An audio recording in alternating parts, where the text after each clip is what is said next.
Draft Dr. Phil and the smartest man. Keeping it 100. Here we go. Chicago's trading up. 100. Yes! What? Oh my God. Here it is! The tape never lies.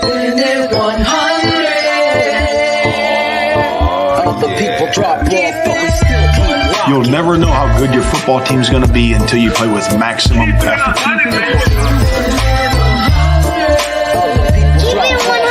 Keeping it 100. Open competition over the North and never give it back. Smartest man. My Chicago Bears select Justin Fields, quarterback, Ohio State. Guess who's back? The two dudes that kept it real. Dynamic duo that you love, the smartest man and Dr. Phil. Breaking down the film, never a problem, kick it straight. Most shows focus on stats, we focus on the tape. We keeping it 100, never running east to west. We coming with that truth, cause that's what our fans expect. Cut off the freaking anchor, forward to be free. But don't you worry, Shane's got the dumbest tweets. It ain't no secret, Phil and Shane got some haters. But now them out stumped like the Jew and now and later. Debaters, frauds get kicked like Coach Tabor. Cuts had to be made, we added a barber moderator. Up and down, boys got you double checking. Sad sacks trolling like a fool, drunk texting, flexing on the truth, cause you know they'll never change. Real, recognize real, that's what you get with Phil and Jimmy. What we do when we're breaking down the Bears. Fuck a play or a captain, all of the unfair. The tape never lies, the truth, you see. We laugh, we analyze, so there's no babies like Maybelline. Straight to the truth with acumen and facts. We got a sad nerd, but he's not just giving nerd stats. Car crash, big impact like Trick Sack. Every Wednesday night you got the smartest man and Phil back. Now we know you're smiling like a fat kid with fun dip. We're back better than ever and we keeping it 100. Keep it 100. Draft Dr. Phil and the smartest man. Justin Fields gets outside the pocket, puts that ball perfectly where only Mooney can get it. 1 point, 2 feet. Draft Dr. Phil and the smartest man. Keeping it 100, baby. Keeping it 100. Draft Dr. Phil and the smartest man. Keeping it 100, baby. Keep it 100. Keeping it 100. Bears never lies. Yeah, exactly.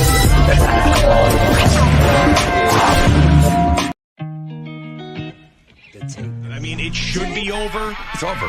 They're taking this kid right here, and if they don't take this kid, then Ryan Poles should be fired. Yes, get this out there. How do you really feel about Mitchell Trubisky? Because he threw for 2,000 yards more than Justin Fields in his first 3 years. So if you really think about how you feel about Trubisky, why do you feel so great about what's going on now? It's not like patient throws where he's just sort of thrown into these windows, knowing his receiver's going to be there without sort of seeing him open first, and Justin sort of fires it in there. I feel like Brock does such a great job of anticipating, and that's something that Justin Fields doesn't do quite as well as some of the best quarterbacks in the league. This is a player that possibly does that, where at the end of the season, here you are, and we call it 14, 12, and clubs begin to lose to try to put themselves in that position. That's not been a problem to date with our league, as we know it. I mean, and it very well could have been, but this player, I think, is the type of player that we would look back on in 5 years and say, he's why the lottery exists. I've been saying this throughout the process. I feel like this decision, while it's going to be difficult in the environment in Chicago because of the pressure and the popularity of Justin Fields, if you step back, remove yourself from that and look at it, this is, to me, it's a no-brainer. You are going to trade Justin Fields. You are going to draft a quarterback with that first overall pick.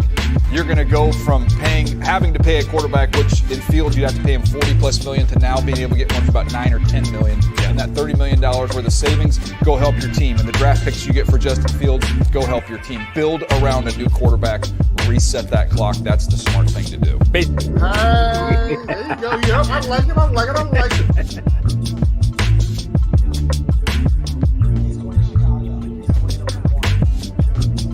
I get this.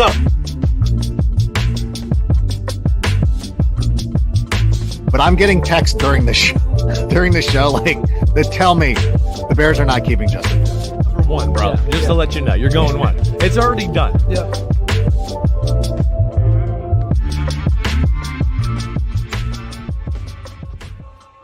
Yo, what is good, TTNL family? Y'all saw that. The experts are saying it all. Caleb, it should be our guy.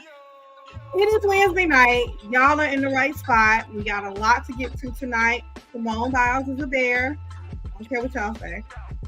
But no, we're going to talk about that and a lot more. Our guest tonight is making his TTNL debut. We got JHood from ESPN 1000 joining us. So, the guys are going to get to that. And y'all may even get a little taste of Phil trying to pronounce our new linebacker's name. So without further ado, bringing the guys that you are really here to see, Shane, the smartest man, Marcel, and Mr. Draft Dr. Phil. Hey, guys. Hey. Yo. Amen to that. Just wait. Do you want to attempt the name, Phil? I would have to look at it to attempt it. As soon as that came down, I must have gotten 4 to 5 text messages. Can you please have Phil attempt the name of? Let me see if I can try. I didn't even know that. I just know it's very entertaining to watch Phil try to pronounce names. Where is this? There it is. Former Chargers linebacker, special teamer, Amen Agbun Bimaga. Is headed to the Bears.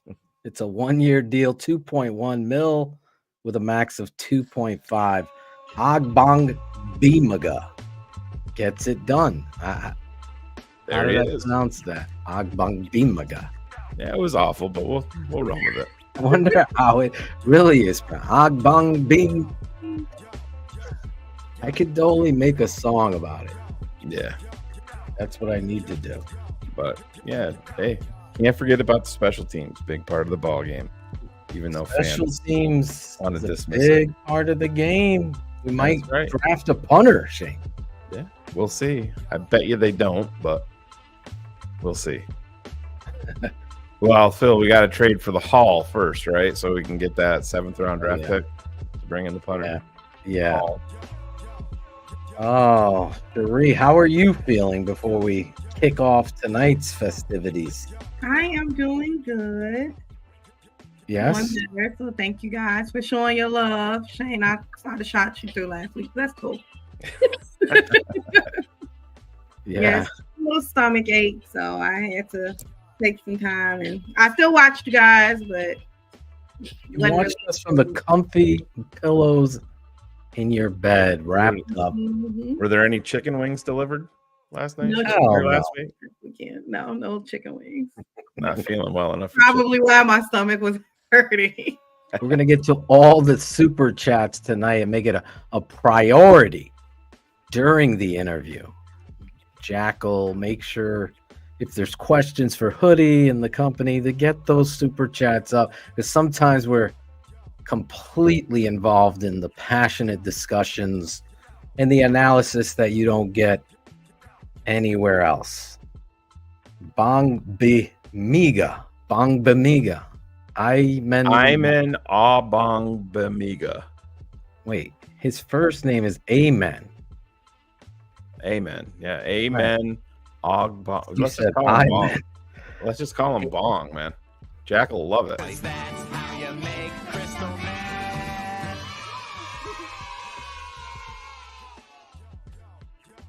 Yes, Jackal's in the background with Sheri. We're here to talk, and I just want to kick off the show. Obviously, we had a pop-up show last night, and a lot of people are in panic mode.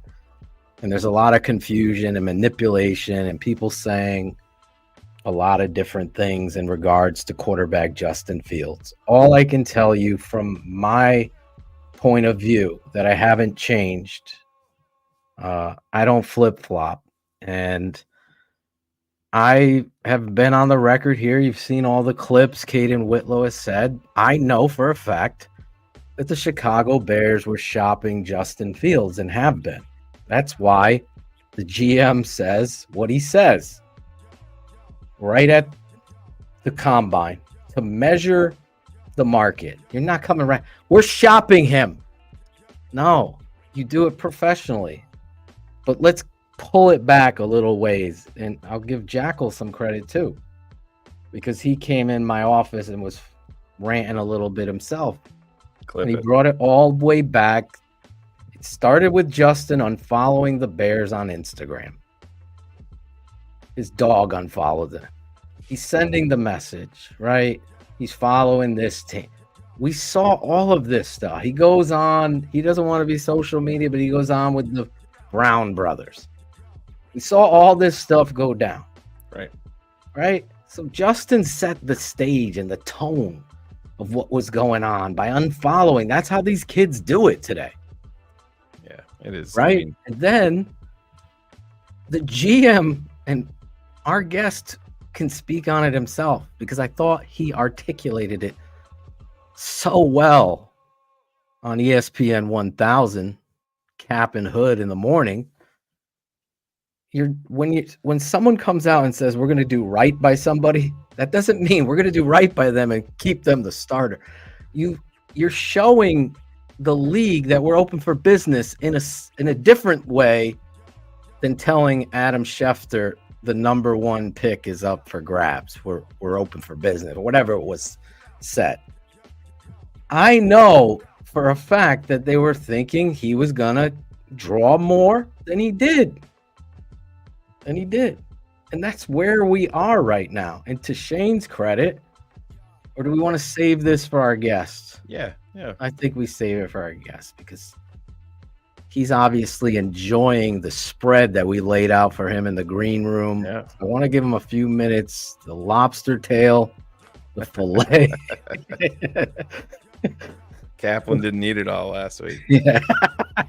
Some leftovers. Well, I'm excited because I listened to this guy for years, and I don't know. I just enjoy their show so much because it and Cap knows off the morning. I have to deal with Greg Braggs calling me. Now you're friends with Hoodie and Cap and them who introduced. I go, can you shut the fuck up? Like, legitimately, I used to have issues because I thought Cap was trying to be a shock jock. I don't like that. I don't like the contrarian Mike North way of playing game. I can't tolerate it. And you could see, especially in this environment, now's not the time to play that shock jock game. Yeah, right? I've never seen it like this, Phil. Well, Hoodie and Cap, even though Cap's getting attacked, which is ridiculous, and we're making up stories that wars are in Chicago because of him. And Danny Park, it's idiotic on every fucking level. Pardon my language. But these two men keep it 100. And it's way overdue to bring him on the show of Keeping It 100. Jonathan Hood. Now, we're going to introduce him the way we do here. Yes, guys. The intros are back.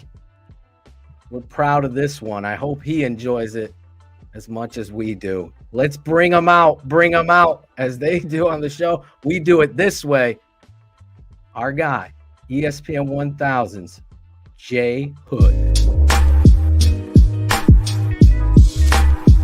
This guy is the co-host of the Cap and JHood Show on ESPN 1000. And I heard Ryan Poles say, we have to do right by Justin Fields.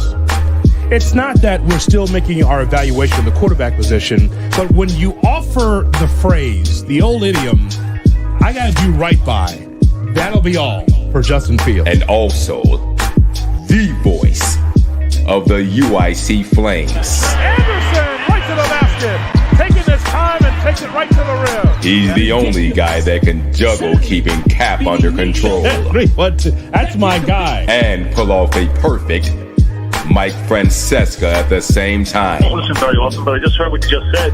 How much misinformation can you guys give out in 5 minutes? Bears fans, TTNL fans, get up out your seats and give it up for former St. Francis de Saul's pioneer. It's Hoodie. Take that. He's Jonathan Hood.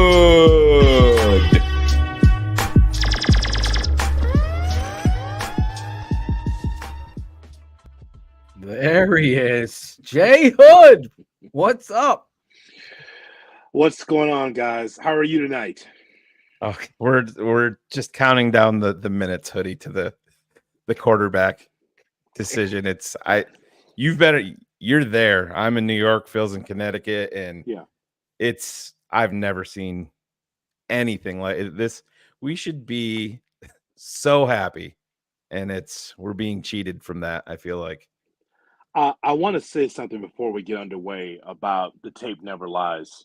Okay, so I know that there's there's a billion podcasts and a lot of people talking about NFL and talking about the Bears. But let me just say that you really, if you are a viewer of Tape Never Lies, don't go anywhere else. Come right here.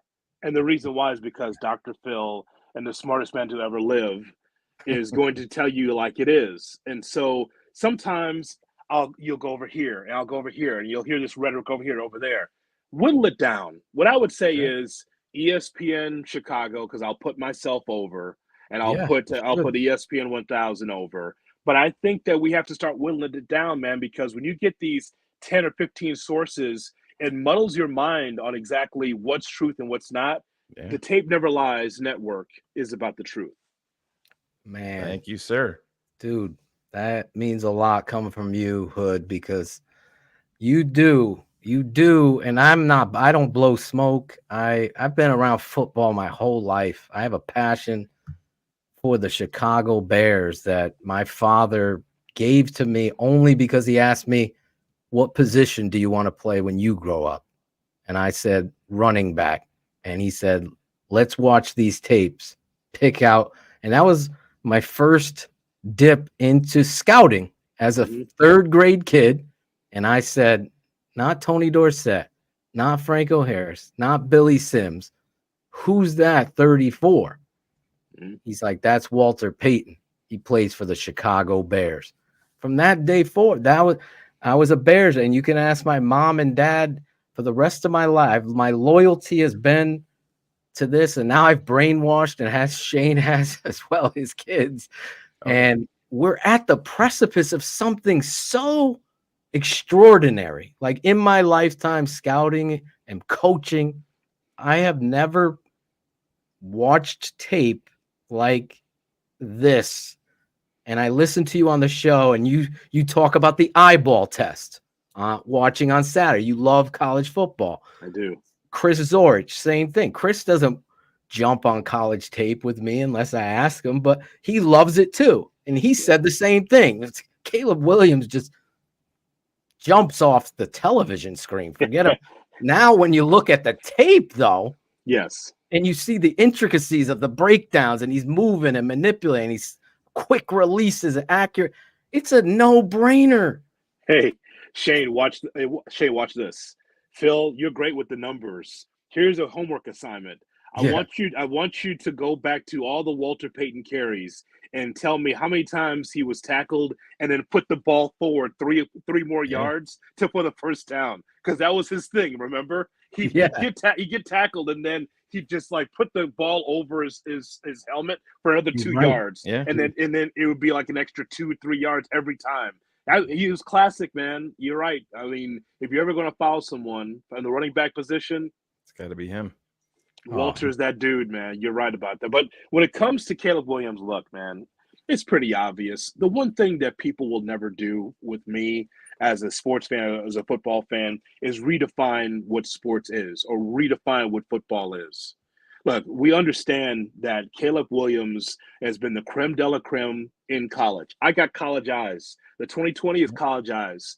I leave it to you guys and some draft experts to tell me where this particular person fits as far as the NFL is concerned.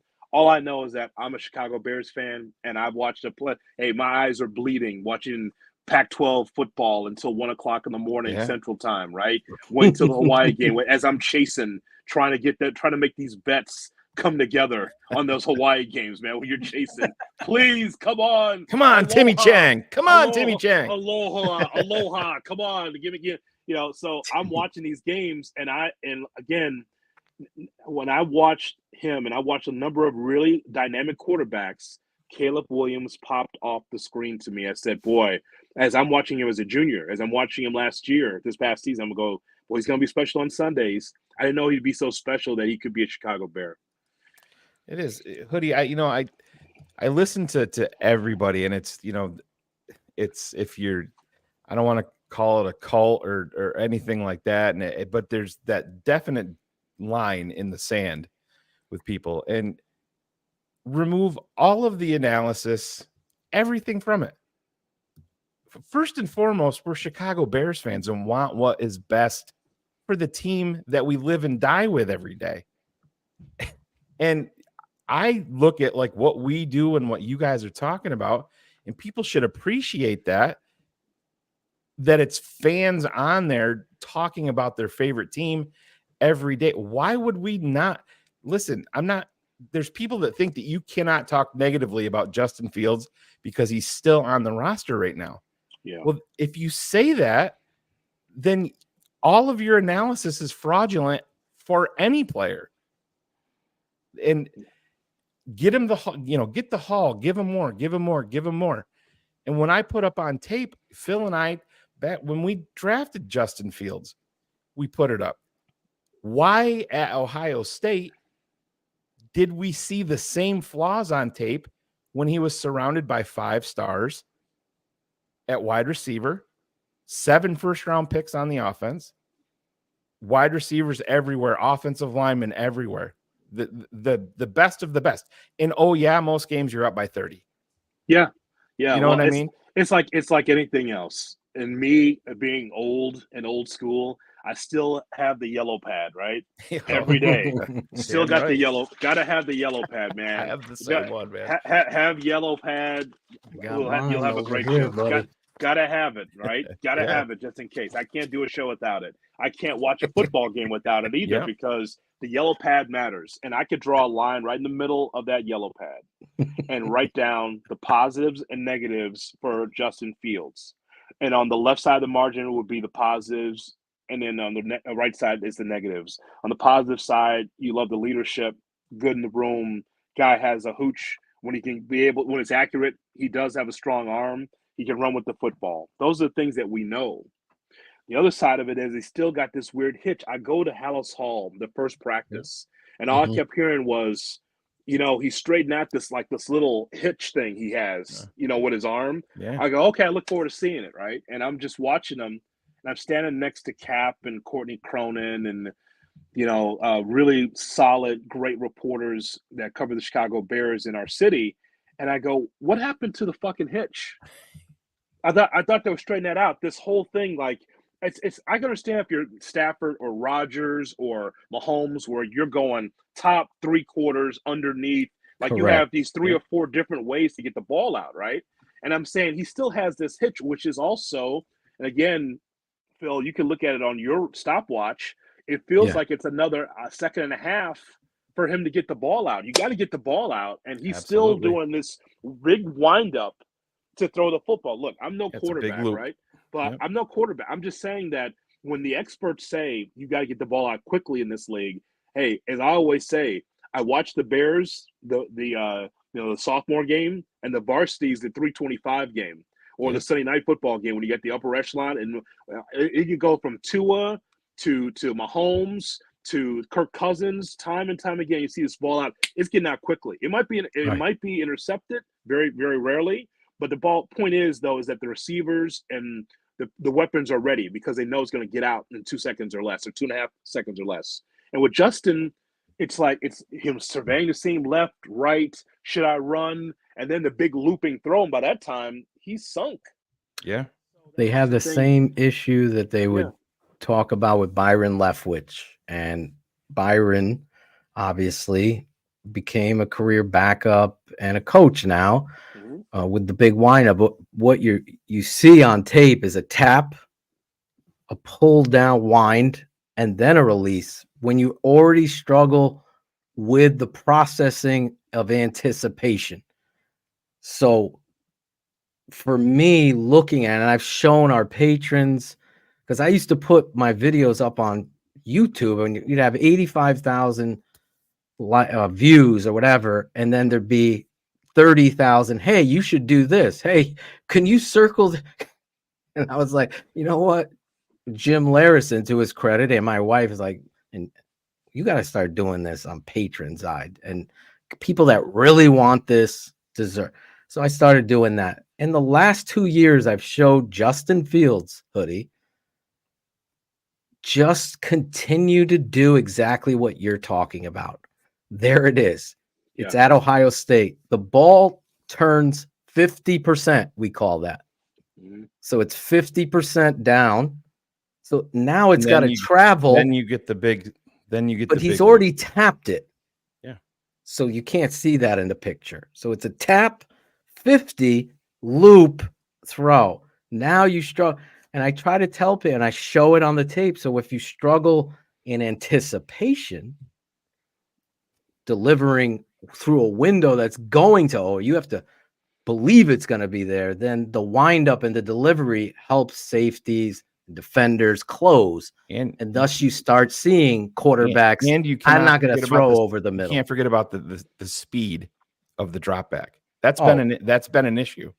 The entire slow time. Drop back. And this is what people adds don't, to it. Oh, it's Getsy. It's Eberflus. Well, these guys have their own coaches in the offseason too, and that's where that gets figured out, is in the offseason when you're putting all of your money into a private QB coach and all of this stuff.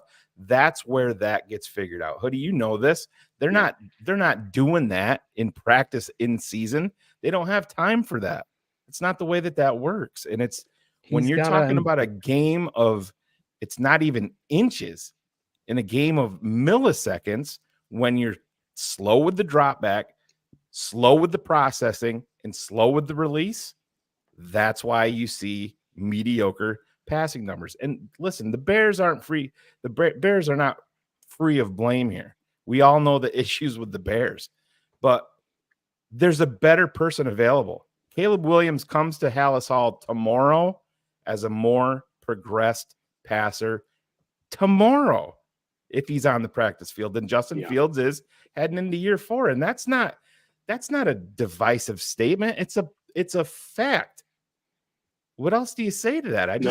No, you're right about that. And here's why you're right, Shane. Look at the rest of the National Football League. Yeah. And how many people are knocking on the door of Justin Fields? I mean, what we just broke down, that little bit right there, that little mechanical error, and it is an error on Justin Fields. You don't think the other NFL teams see that too? Sure. Now, there's always a team or a general manager that goes, we can fix that. We can fix that. There's always going to be one in the back of the room that goes, hey, man, that guy's got speed. That will accentuate the positives and hide the negatives. That guy, if nothing else, has speed. Okay, he can run with the football. Now, if we could just get him to throw 5 to 10 yard passes accurately and quickly, then maybe that can open up a longer passing game. But just intermediate, we just need him to color by the numbers. But if Justin can't see a defense and can't read it quick enough, then he can't even give you the 5 to 10 yard pass, nickel and dime it down the field, and doesn't throw it in the middle of the field because of that. And that's the thing. I mean, so think about it, guys. If he was hot in these streets, he would have been traded or gone to another team. Now, again, there's openings. There's openings for sure. But Sean Payton, it's like, nah, I'm good. Like I feel like I'm a quarterback whisperer. I don't want him. And I mean, maybe that will change in the next 24 to 40 hours. But as we stand here today, I'm sure Ryan Poles is saying, listen, I see what you guys see, but can you just take them off my hands? Like, we're trying to move on here. Like, I mean, we got Mark Rippon's kid. We got him signed. We're gonna get Caleb Williams. Can you just please look? How about a couple of dinners? How about a couple of Postmates? We'll send you a couple of Postmates. We'll do that. A little Curb Your Enthusiasm. With the Postmates. Something, anything for Justin to get Justin Fields off my hands. That's what it is. Yeah, and that's the thing. And it listen, when Poles made the trade last year, Phil and I talked about it, and there wasn't anybody with, you know, that had a sane mind saying, oh, we got to go out and draft Bryce Young. Now, I'm an Alabama guy, and I would not have touched Bryce Young at number 1 overall. Right. I would not have. He's an anticipatory thrower, but beyond that, no way. Phil and I were at odds with that. I had him number 1, but for the record, we said it wasn't time to move on. You have to give Justin this next year's chance. And I got to give this network a shout out, especially Shane, because he was trying to calm me down. And it's on audio and video. People could see it. But he's like, Phil, if he trades down, what does he get? And I'm paraphrasing Hoodie. I go, he gets a number 1 next year. Exactly. And what could that possibly be? Caleb Williams. He had said that last year. So here's your GM doing something, getting the haul, Hoodie, last year. Yeah. And the haul is you being gifted the number 1 overall pick. Exactly. You didn't have to do anything for it. That's the haul. I have been on the record putting my name to it, attacking guys like Dan Orlovsky, and same with you. And I thank you so much for standing up for the truth, because a lot of these national guys just turn to these guys that don't watch film or are taking shortcut or want the clicks, if you will. And the Dan said it must be, Jaden Daniels is the best guy. Like, we broke down both tape. I challenged anybody to come on and try. Caleb Williams is on another level. I'm taking Justin Fields over Drake Maye and over Jaden Daniels. And that, I'm just being honest. Yeah. And by the way, all these quarterbacks have attributes, but there's only one that's been the best that's popped off the tape. Like I fell in love with Drake Maye watching him. First of all, I discovered the ACC network on my cable. I'm like, oh, cool. Yeah. So I get a chance to see some of those games. I saw the ACC title game. I go, ooh, vibes of Mitch. But I didn't mind Mitch in college. I said, for a small sample size, he's got the wheels. He's got a good arm. I'm talking about in college. Yeah. I thought, not bad. Not number 1 in the draft, a quarterback. But I thought, pretty good. And I saw that same, a little bit better attributes from Drake Maye that I really liked. And I said, I wonder will the Bears be good enough to get him? So there's some guys I like as far as certain things, but Caleb Williams, though, checks every box. Yep. Every box, and it's not even close. Yeah, and that's the other thing that drives me nuts, Hoodie. And I'm sure you've had enough people that you've interviewed and talked to where they say the same thing, and people want to dismiss it. Is everybody loves give me a comparison, and where it's so flawed with everybody is there's no way that you can watch Caleb Williams on tape and be like, oh, that looks very similar to something Patrick Mahomes would do. Oh, that release, that looks like Aaron Rodgers. But then people take that and they're saying that your comparison is, you're comparing career arcs in team success. And that's the difference. It's not that. It's, oh shit, that play on 3rd and 17 when he contorted his arm and was falling away and had a 22 yards in the middle of the field. He completed the pass. That looks like something that Patrick Mahomes would do. That's it. It has nothing to do with career arc. But people get so fired up into, he's not going to win 3 Super Bowls in his first 7 years. Well, no shit. You know what, Shane? Here's where we have it wrong. All of us, we have it wrong. When it comes to these comps, like, I know exactly what you're saying. Yeah. Because you can watch on a Saturday and go, that's a Sunday play right there. Yeah. Look the way he was able to elude the rush, move to his right, get it on the sticks for a first down in a clutch situation. You go, that's Mahomes like, or that's Rodgers like, or that's Kirk Cousins like wow. But you see where we got it wrong is that we fell into the basketball trap. Yeah. Because that's basketball all day. Yep. The comps are all day. Mm-hmm. Wembanyama couldn't even step onto the floor before he goes, that's Ralph Sampson. Yeah. That's Hakeem Olajuwon. That's David Robinson. He's LeBron. Like, see, we got to stop with that, right? So how about Caleb Williams just being the first Caleb Williams, and then we Yeah. move forward? But the basketball, the barbershop basketball conversation, I love it too. I love it all, by the way. But when it comes to football, people want to hold your feet to the fire and go, you saw a play and you say it was like Mahomes. Are you saying he's Mahomes? No, First Take. That's not what I said. Yeah. No Right. first things first. That's not what I said. What I said was that play or these series of plays remind me of guys I see on Sunday. Not to say that this player is going to be a Hall of Famer, because you got to have that, by the way. You need that in 2024. I need to know today. Is Caleb Williams going to be a Hall of Famer? Is that guy going to lead us to the Super Bowl? No. The analysis is what I see on Saturdays is a guy that is not going to be overwhelmed by the NFL. That's what it comes down to. And by the way, I've had my swings and misses. I was completely loud wrong, dead ass wrong about Justin Herbert.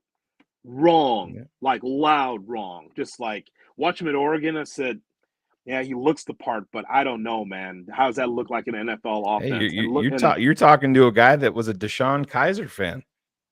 Just wrong. Yeah. Just like you, but you see Happens. the fun, but you fall in love with Saturdays and go, you know what? That can be part of the NFL. That guy's skill set could be, and it happens. Yeah. That's why I think that we have to be smart, and that's why you guys are smart about your football conversation, because it could devolve into that guy is the next LeBron, because that is the basketball conversation. And in football, we can't allow that. It's tough because just like a singer, like take Whitney, or even my favorite, Luther, somebody else comes out and they sound like Luther or whatever. And that gives, wow, he sounds like Luther. And we go from not Luther, you know what I'm saying? With football, like when I'm watching Caleb, I've seen 3 quarterbacks that pop in my head. Shane is listed 2, and then I add Dan Marino. Yeah. And what it was about Marino that I see in Caleb is the dance that he's able to do to gain time, not this PFF nerd boy.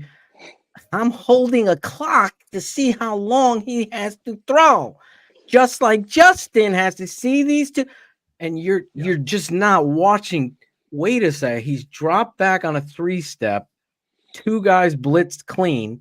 He manipulated them, allowed his tackle to pick up the block. He steps up in the pot, and it looks like Marino. And then the release, and that's where I'll throw out, well, but never, this is the next Marino. I've never said this is the Hall of Famer. Sure, that's not how we analyze here. But it's those attributes that you see pop off the tape that you just say, wow. And you articulate so well on your show some of the verbiage that I wish I could do sometimes. With you just do it so well.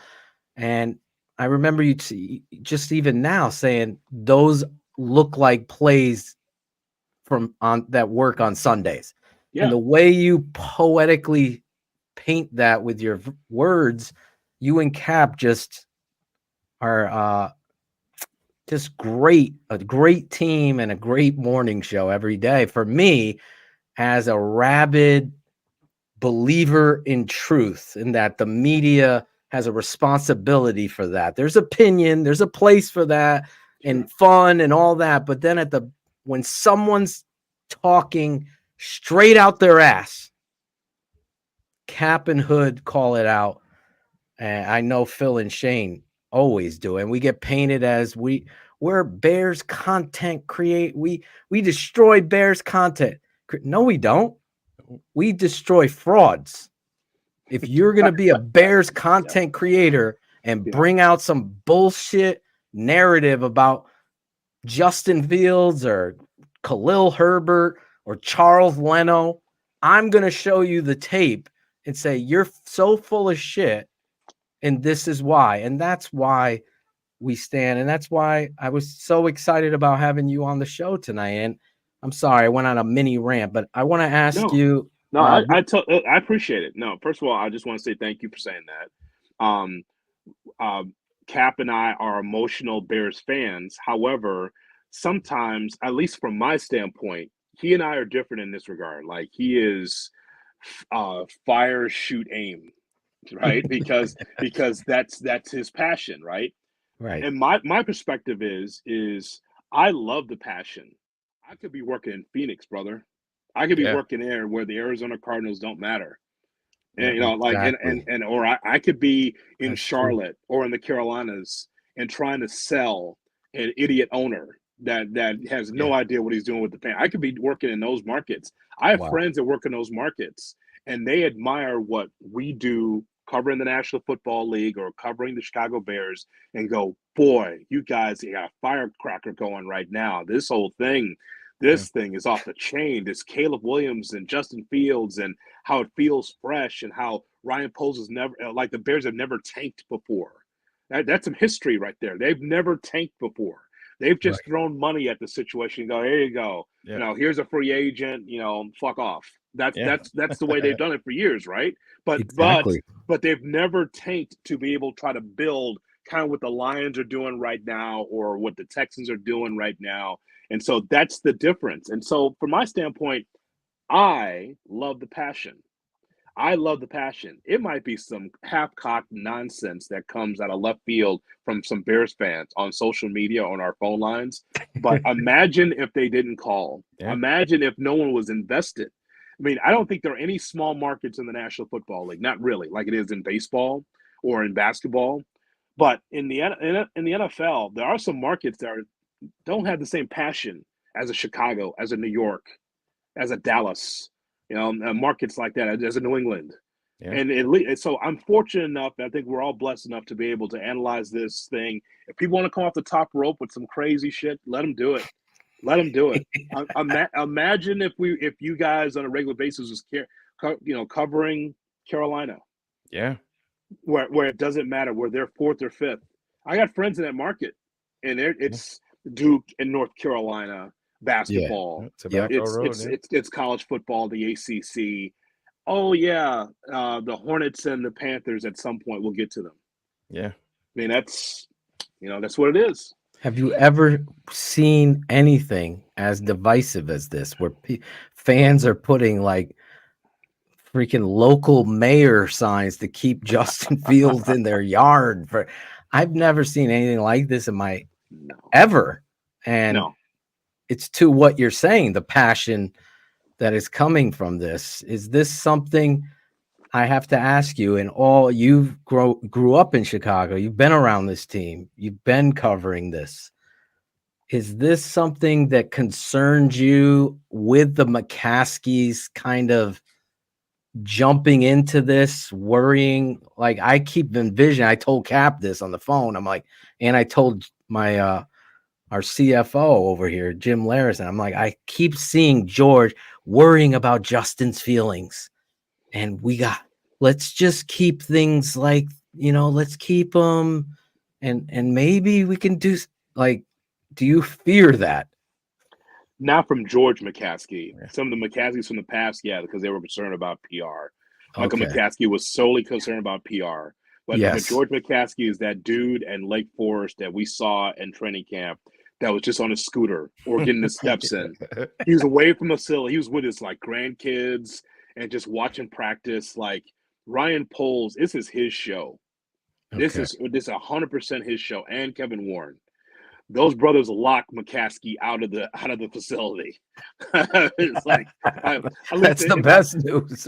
In my mind's eye, that's what I feel. I feel like they've locked him out of the facility. And by the way, it's not like he's not involved, but it's not like it was when I was a kid, where the McCaskies were so strong. It's like the McCaskey family fired Ditka and got rid of those 85 Bears, even though that was the right thing to do because it was 1990 was time. Right. But meet our new football coach, Dave McGinnis. We haven't signed him yet, but he's here. Yeah. But the voicemail works, right? But the voicemail works. You have reached the voicemail of Dave McGinnis. Please leave your McGinnis is the new head coach, and now he's just gone. Yeah, he's gone. Yeah, the dark days of the Chicago Bears. But I feel like this is Poles, because remember, it was Poles that had to drop a set in his in his interview to go, Yeah, I'm sure George's like, what do you like? What do you think of my team? And Brian's like, you got a lot of expensive guys and you're still not winning. How about we reset this thing? Would you be good with that? I mean, that's some balls to say, yeah, your team's not good enough. Yeah. And we're going to get rid of Allen Robinson and Khalil Mack and on and on and on. Hakeem Hicks. And to reset it, Bears have never done that. So I really believe that this will not be some kind of sympathy play from George saying, well, we got bad PR. The tickets are sold. They're fine. Yeah, finally on that side. Yeah. Hoodie, Phil and I had a conversation privately with Cap today, and we were just talking, about how divisive the fan base is and how crazy it is. And so this is kind of what I said to Cap, and that we understand that Justin hasn't been traded and in no market. But what if it's Caleb hasn't been to Chicago for the sit down yet? He's got his pro day on the 20th coming up. No medicals. And you're on the radio every day. And I asked Cap this. I said, so what would happen if Justin got traded 2 days ago? And then Caleb Williams comes in for his medicals and you put him through the paces and you look and they're like, this kid's got an arthritic knee. What are you leading your show off with once that breaks? You're going to fucking nuke Ryan Poles and the Chicago Bears. You know what I mean? That's number one, and I'm going to be swinging from the jock of Drake Maye. Right, but even that's essentially exactly what Cap said. Well, then you're drafting the next guy, but what makes it even worse is you lose all leverage with that Hall pick for Caleb Williams because Washington's going to have him in. They're going to get the medicals on him. They're going to see, you know what I mean? So you're sitting at 1 and you're taking Drake Maye. Very likely. You know what I mean? But yeah. So that's why for me, once this pro day happens, he comes back to Hallis Hall. They do the 24, 48 hour thing with him, get the medicals. Then it's a wrap. It's a ball game. I mean, I think we waited 105 years for a quarterback. We can wait another 10 days. That's kind of the way that I'm looking at it. But I think that's when you see a bigger push for Justin to go. Once you can't be 99% Hoodie on these medicals. Can't be. Well, one thing for sure is that if it's not already happening, it's happening starting with this quarterback, Caleb Williams, as far as how to handle business. Now, we've seen guys not show up in the combine before or not work out in the combine because it's whittled down to, okay, I got 2 or 3 teams I know I'm going to be drafted to. I'll give you the medicals and I'll work out and we'll have the interviews there because I'm not talking to Kansas City. I'm not going to Kansas City. I'm not going to – so I understand that part of it. But I just think that this is going to be something that's going to be new for especially a lot of old schoolers that say, why is this guy in camp? How come this guy isn't working out in his underwear? How come there's going to be a lot of that. And Caleb Williams comes in. He's not cocky. He's convinced. Yeah. And I see that air of confidence. Do you want to win? Do you want to win? That's cool. That's cool. But I'm a bottom line guy. Mm-hmm. I know what I saw on Saturdays and it's fantastic. Now it's the National Football League. Prove it there. Right? So that's my standard. My standard is I think that he can really help the Chicago Bears in a big way. Can you win? Are you ready to win? Like all that bravado and all that shit's great. But when you get between the lines, you can't be like Justin on the first preseason game and go, the NFL's really slow. It's not really the same speed as not as fast as I thought it was. Yeah. You remember that quote, right? Yeah. Until he got his dick knocked in the dirt a couple times. Arma hit his ass. Nine times exactly in Cleveland. Right. So there's that. So as a bottom line guy, I always feel thumbs up, thumbs down. Are you going to help us? Are you going to help my favorite team win or not? Like I'll root for you, but it matters. The production on the field matters. Yeah. Well, to your point, I don't think the Chicago Bears have had that Red Bull at quarterback ever that has what you're talking about. Conviction. Mm-hmm. You're shitting all over Craig Krenzel live on air, Phil. Yeah, Craig Krenzel, Jim Miller, all of them. My God. This understanding of confidence versus arrogance is such a, I know you, I hate it where things are made up and said, and then some asshole with a computer puts Shefty involved in it. It makes this phony quote and it starts getting passed around as if it's some real thing. Is this going to, in your mind, affect this kid coming into this city in regards to it? All of the lies and the shots he's taken and hasn't even been drafted yet. Do you think that affects him? No. And the reason why is because he already came from a pro team. LA, yeah. He played for USC. Yeah. See, what I love is the 5+ years I spent on the network side on ESPN radio with the late Jeff Dickerson. We had so much fun, but I learned a lot about the network side and learned a lot about markets. Like, it's one thing to be in my favorite city in my hometown in Chicago, but to be able to learn about what is Miami like? What is Boston like? What is New York like? What is Seattle like? What's LA like? What you find out about Los Angeles is like it's a Laker town, but USC is a close second. Yeah. And so the USC writers were going home and road and covering Caleb Williams and USC, the Pen and Mike Club right there, asking all these questions. And so there's nothing that could bother him because there's nothing like USC football in Los Angeles. I mean, if that's taking a shot at the Chargers and the Rams, it is, because they are down the line compared to USC football. That matters so much in that LA area that because they didn't have an NFL team for a long time. So it's so hyper-focused, huge podcast, a lot of reach about USC football. And so for Caleb Williams, coming from that and then come to Chicago, where you got someone in the front row saying, "Welcome to Chicago," he'll be fine.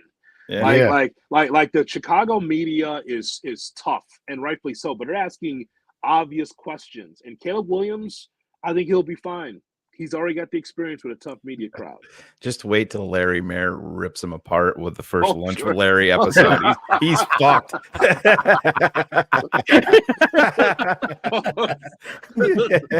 Oh, Larry. What kind of a person drinks ginger beer, Caleb? Right? I Jason do. Leisure's right there, man. Jason Leisure right there.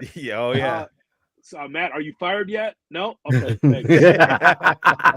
I love that guy. It is. Man. I do too. I like him a lot too. You're right, Hoodie. I'm here in New York, and nobody's talking about Brian Burns and the Giants having the 6th pick. They're talking about Garrett Cole's elbow today. I mean, that's like, you know what I mean? That's everything, and it's totally. But Shane, when the season starts, though. Oh yeah. You know what I love about New York sports is when the media's there, it's New York, it's New Jersey. Yeah. They come up the coast.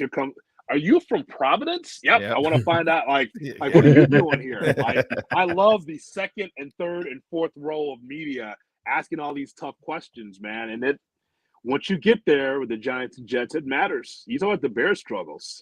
The Jets and the Giants the same way for years, for decades. Jets more so than the Giants. 100. What would Mike Francesca say about the quarterback debate in Chicago? Well, I talked to the kid. Okay, Caleb is a good guy. Okay, he's Hollywood, but I love him. Okay, he's a good kid. Okay, so I talked to him. His dad loves the horses. I love the horses. You love the horses. We go to Saratoga. Okay, we go to Saratoga. It's a gray horse. We love the gray horse. By the way, we get a gray horse 10-to-1 shot. Okay, but we love the horses. Okay. So we love the kid. Justin Fields is just not the guy. Okay, he's just not the guy. Joe in Manhattan, what's up? How are you? How you doing there, Mikey? Good. How are you? Listen, Caleb Williams. Can we get him here with the Jets? Okay, that's a stupid call. And the reason why it's a dumb call, and the reason why is because they're already solidified at the quarterback position. We have the Vice President of the United States, quarterback for the Jets. Okay, that's great. Well done. We need a sour shoes Colin. I grew up listening to 660, and then at my buddy taught me how to get AM 1000 on this freaking Jamaican Jimmy rigged freaking tinfoil. My guy Conroy, Jamaican dude. He's my barber. He showed me, and he's this is how you can get the signal phone. And I would pick up AM 1000. And I remember listening to Shane Matthews and the Chicago Bears preseason game against the Buffalo Bills. Yeah. And that was in Rhode Island because we were there on like vacation on the beach, and we got the signal off the water. It was, or whatever it was. But anyway, 660 though was your life, and you just waited to call. I used to call in to talk Bears with these guys, especially around the draft with Mike and the Mad Dog, Chris Russo. Yeah, we used to have to wait for our Bear report to come in. Oh my God. My mom got me that for Christmas as a kid, and I'd read it cover to cover. There was no internet. It was the Bear report. Yeah. That's how crazy we were here. I was so interested, depending on which way you point the car, to be able to pick up just a little bit of Joe Beningo overnight. Because now the signal's better at night than it is at daytime, right? Yes. And we finally got on the fans' website just like little clips. I remember this like in the early 2000s, like the rant of Joe Beningo, like the 20-minute open rant, or the Steve Summers rant. Steve Summers. Yeah, the Pillow talk. 827. Me here, you there. I love Steve The Summers. late night smooths with Steve Summers. So it's so great. Jerry in Queens. How are you, Jerry? And it's like Jerry Seinfeld calling after a Met game. It's the best. But I was able to hear those little clips, and they're just like, wow, man. And so a lot of the passion that I've had over the business is just like listening to little things like New York sports and go, boy, it's kind of like listening to college football in the South, how it means so much more. Oh, yeah. The Feinbaums and those people just folding up their business for 6 days if their favorite college football team closed. It's like, our team closed. Our team lost, so we're closing up our business. They got to shut it off for 6 or 7 days. Like, fuck this. It's the best. The fact that some of those days are gone, Phil and I've talked about this. My dad's 84 years old, and he grew up a diehard Brooklyn Dodgers fan. Yeah. And he was like the way that I am with my kids. I had my kids. My wife was like, you let them pick their own teams. I'm like, nah, it does not work that way. He's no, it does not work that way. So they're going to struggle along with me with the teams. And that's how my dad was, even being here in New York. My dad was a Brooklyn Dodgers fan, and then followed them when they went to LA. And I can remember my dad's little clock radio every night in the summertime. I didn't hear anybody in my house talking. I fell asleep to Vin Scully on my dad's little clock radio talking. And I said, it's things like that. Kids today aren't going to experience anything like that. And that's a huge part of I hear Vin Scully's name now, and it takes me back to being 8 years old, laying in bed, at my dad's house. It's crazy, but. Well, they experience it. They get to listen to Cap and Hood. Cap getting fired up this morning. How about this? Robert Nash, 490. Would you guys look at going after Hunter Renfroe as a third down slot receiver? He's got the hashtag. Look at that. Chase greatness. Fuck Green Bay and bear down Robert Nash. Yeah. I'm a big fan of Hunter Renfroe, and I like a slot receiver that can twitch like that. I don't think you lose anything by adding him. I would be excited with that ad because he's a chain mover. He's a guy, you saw him too at Clemson. He defies the odds. Some of those times, the Chicago Bears have lacked. They had it like with Tommy Waddle, your guy there. Those type of guys that love the game of football. And I'm saying they haven't had guys that love it, but there's a workman-like poetry to Hunter Renfroe's ability to get open. I played with Wayne Corbett at Hofstra, who played for the Jets. He's my teammate.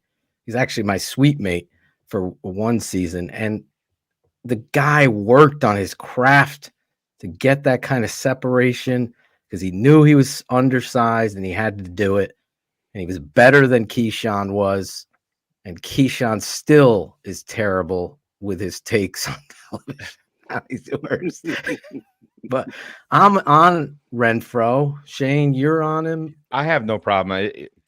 I tend to look at things more from a general I'm the manager's coach. He's perspective, the and Phil GM. is That's how looking we at do things as a key, so it obviously money is going to be a factor, but at this point, hey, you give me more weapons, and the Bears just need more weapons. I know that there's talk out there that they're in on Hollywood Brown, but it makes me, when you see Patrick Mahomes clear a little over 21 million in space, if you're choosing between Chicago and Kansas City, we'll probably see him in red and yellow, but it's gonna come down to money, like always. We'll see. It does, and the Bears have money to spend. They don't have to spend every dollar, but they have money to spend.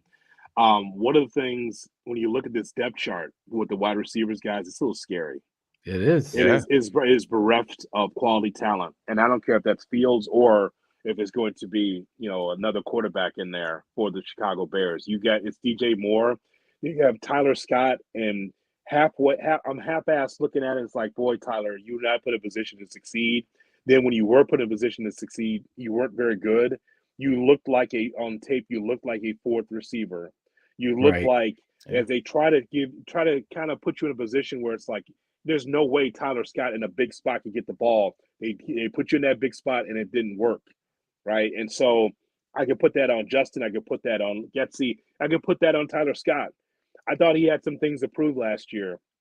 It didn't come to fruition. Nope. So through the draft and through free agency, the Bears need to be able to find enough weapons for Caleb Williams, because I don't want to hear that nonsense again. No, I agree. They got a Smith Marset again, and they got Dante Pettis. Right. I don't want to hear it. You got to go if they go out and get Hollywood Brown. I know Mike Williams is rehabbing from an ACL, and his old wide receivers coach is here, so there's been a connection there, but that alone can't be. Then you go out, and if you're at night, listen, Malik Neighbors is there, you just fucking write the name down and turn that shit in, and then that's your trio there. That's how that should work. So I totally agree. Yeah, it's not, and again, that's where you can say with Justin Fields, that's where he's been dealt the raw end of the stick, because the timing was off, unfortunately. The timing with a lot of this was bad. He wasn't good enough, and the Bears weren't ready. I think that's all fair. I think all that is fair.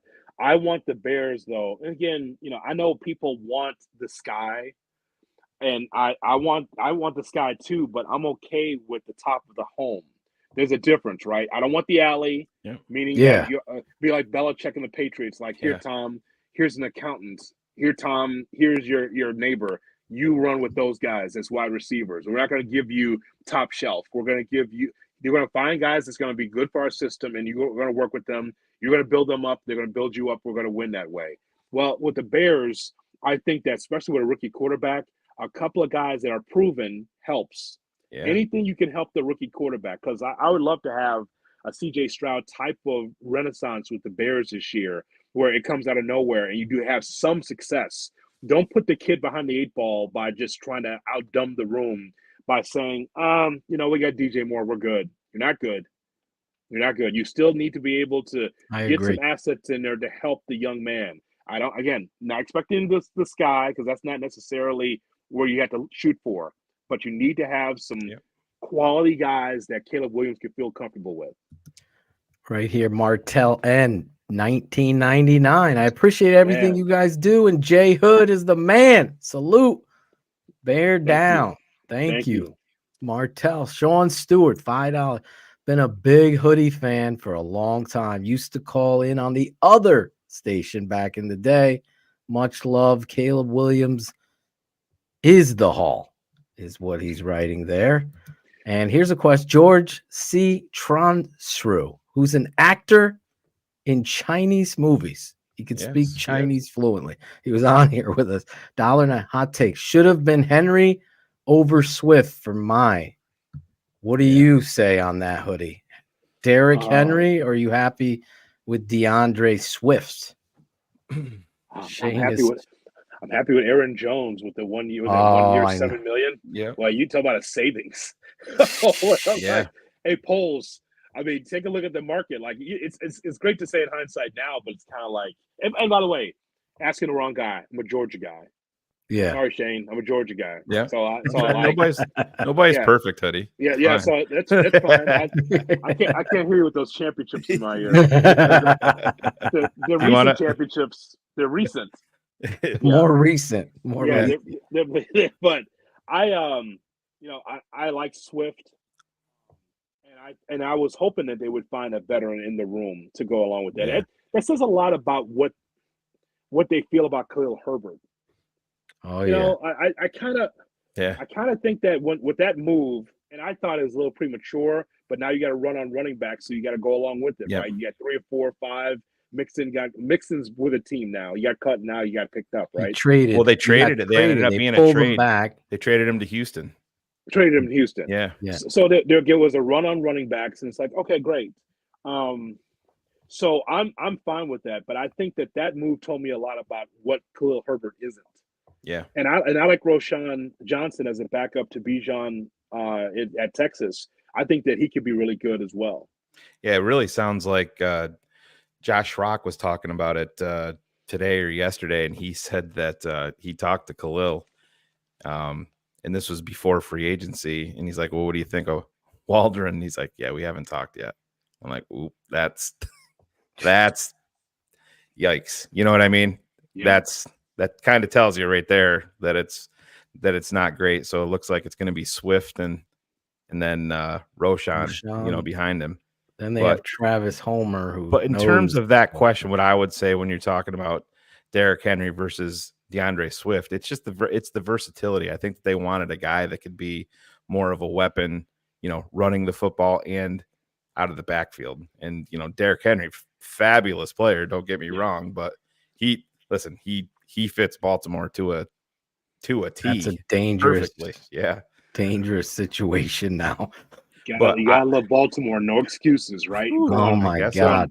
Going right in for it. Just like, all right, Lamar, here's something else for you. No more excuses. Let's try this now. Let's try this. Let's just see if we can get out of the doldrums, right? Love your MVPs, but time for some damn championships. How about that? That's the championship push right there. Mm-hmm. There's the push-tush in Philly, and Baltimore just did the freaking ground and pound to get to the end. And I agree with you. That's the kind of shit that I waited for the Chicago Bears to do.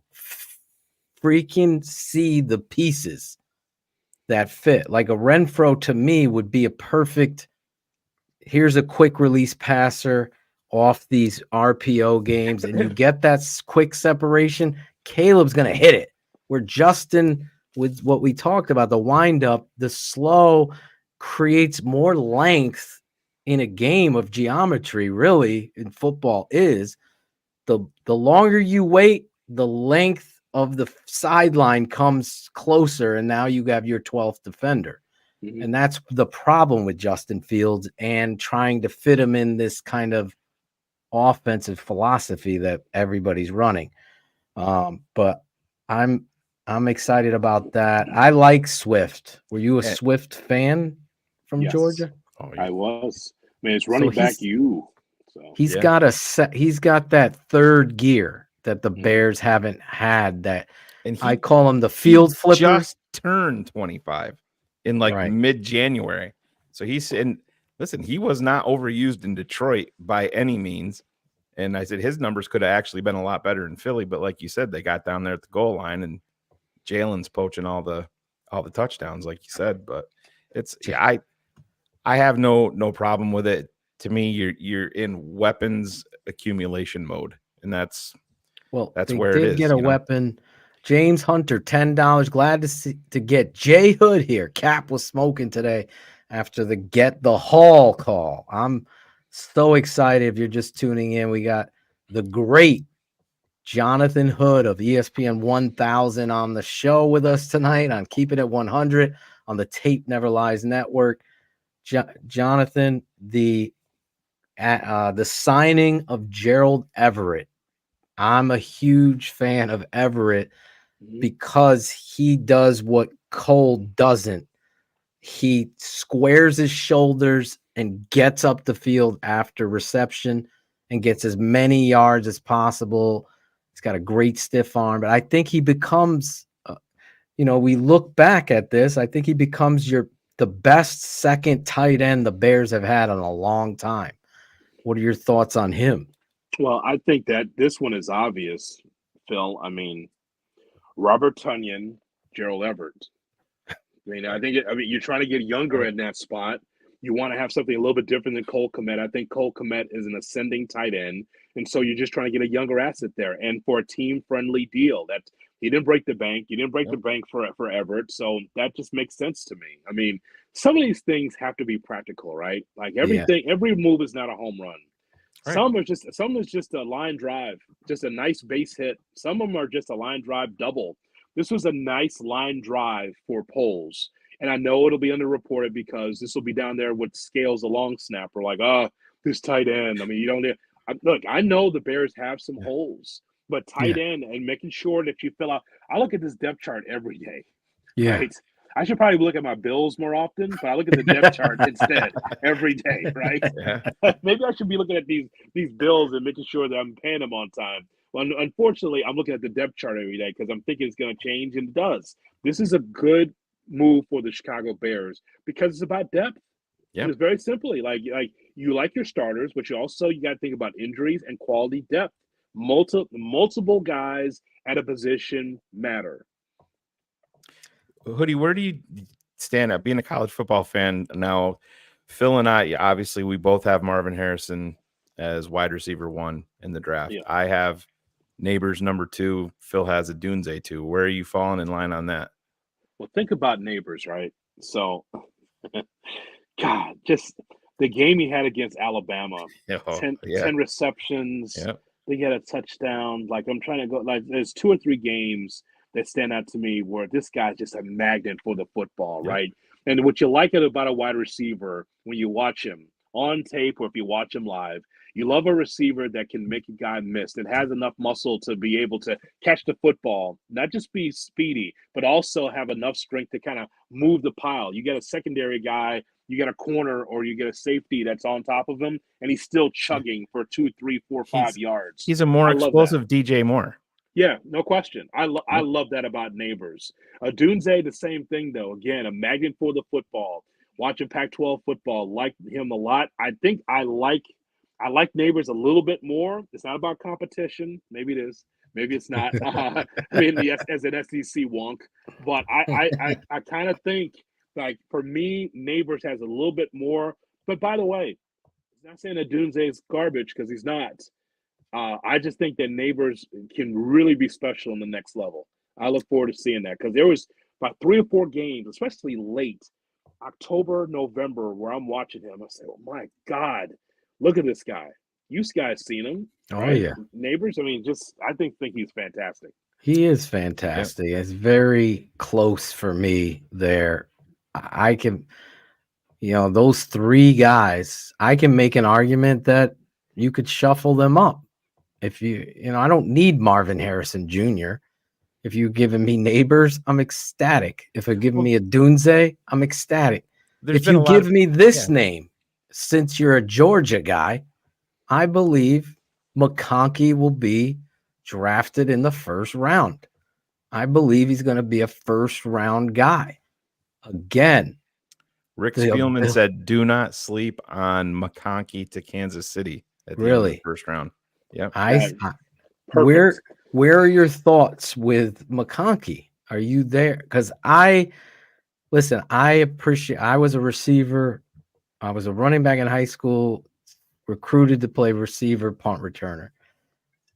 There is something special about McConkey that's way underrated.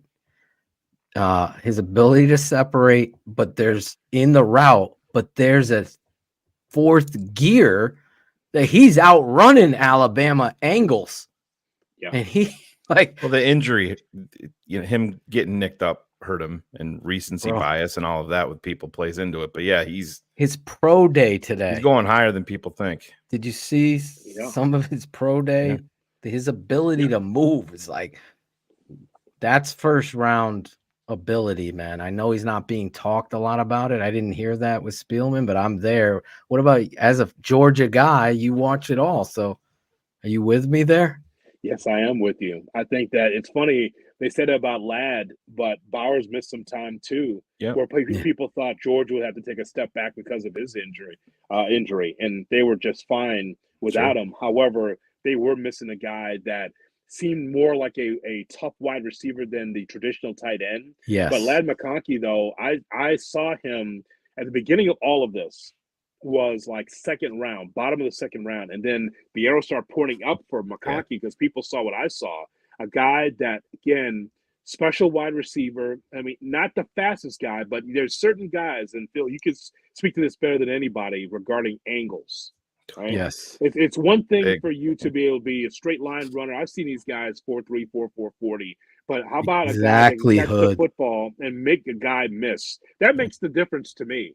Sure. Jerry Rice. It ain't catch tackle, right? Yes. It's catch, steps, and be able to avoid the secondary so you can either get out of bounds or be able to get extra yardage. I think McConkey gave me a lot of that watching him at Georgia, and which I really liked. The tough yards. Sure. I don't know if there's a category for that, but it seemed like tough yards for McConkey. There is a category for that. You talk about the guy. You talk about the being able to make some plays like that. I always go back to when you're talking about more of a straight line guy. Everybody remembers Marcus Robinson.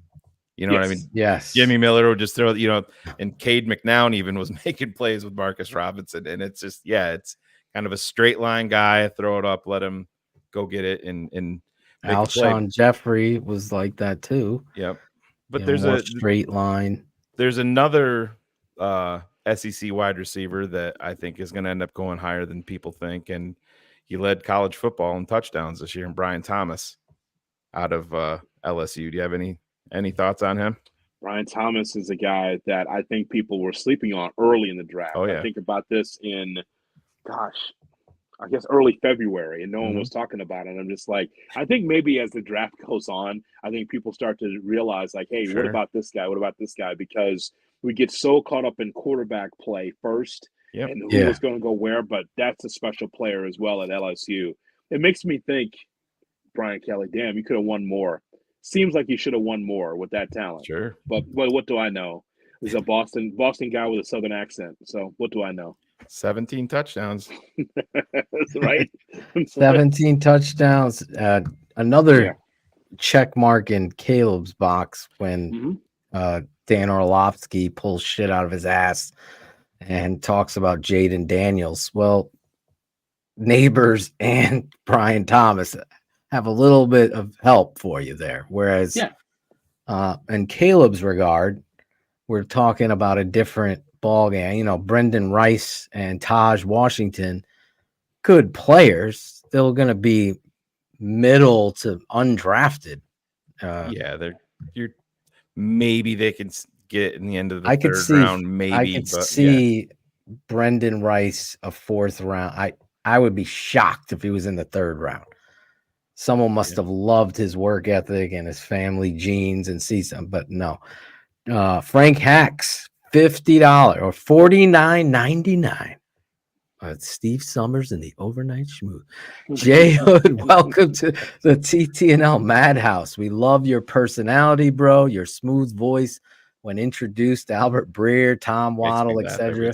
But most of all, you and Cap keep it real. Love you. Bear down, says Frank. Thank you. Thank you for the super chat, and thank you for the compliment. Really appreciate that. Thank you very much. Jenkins is throwing $1.99 free for the tip jar.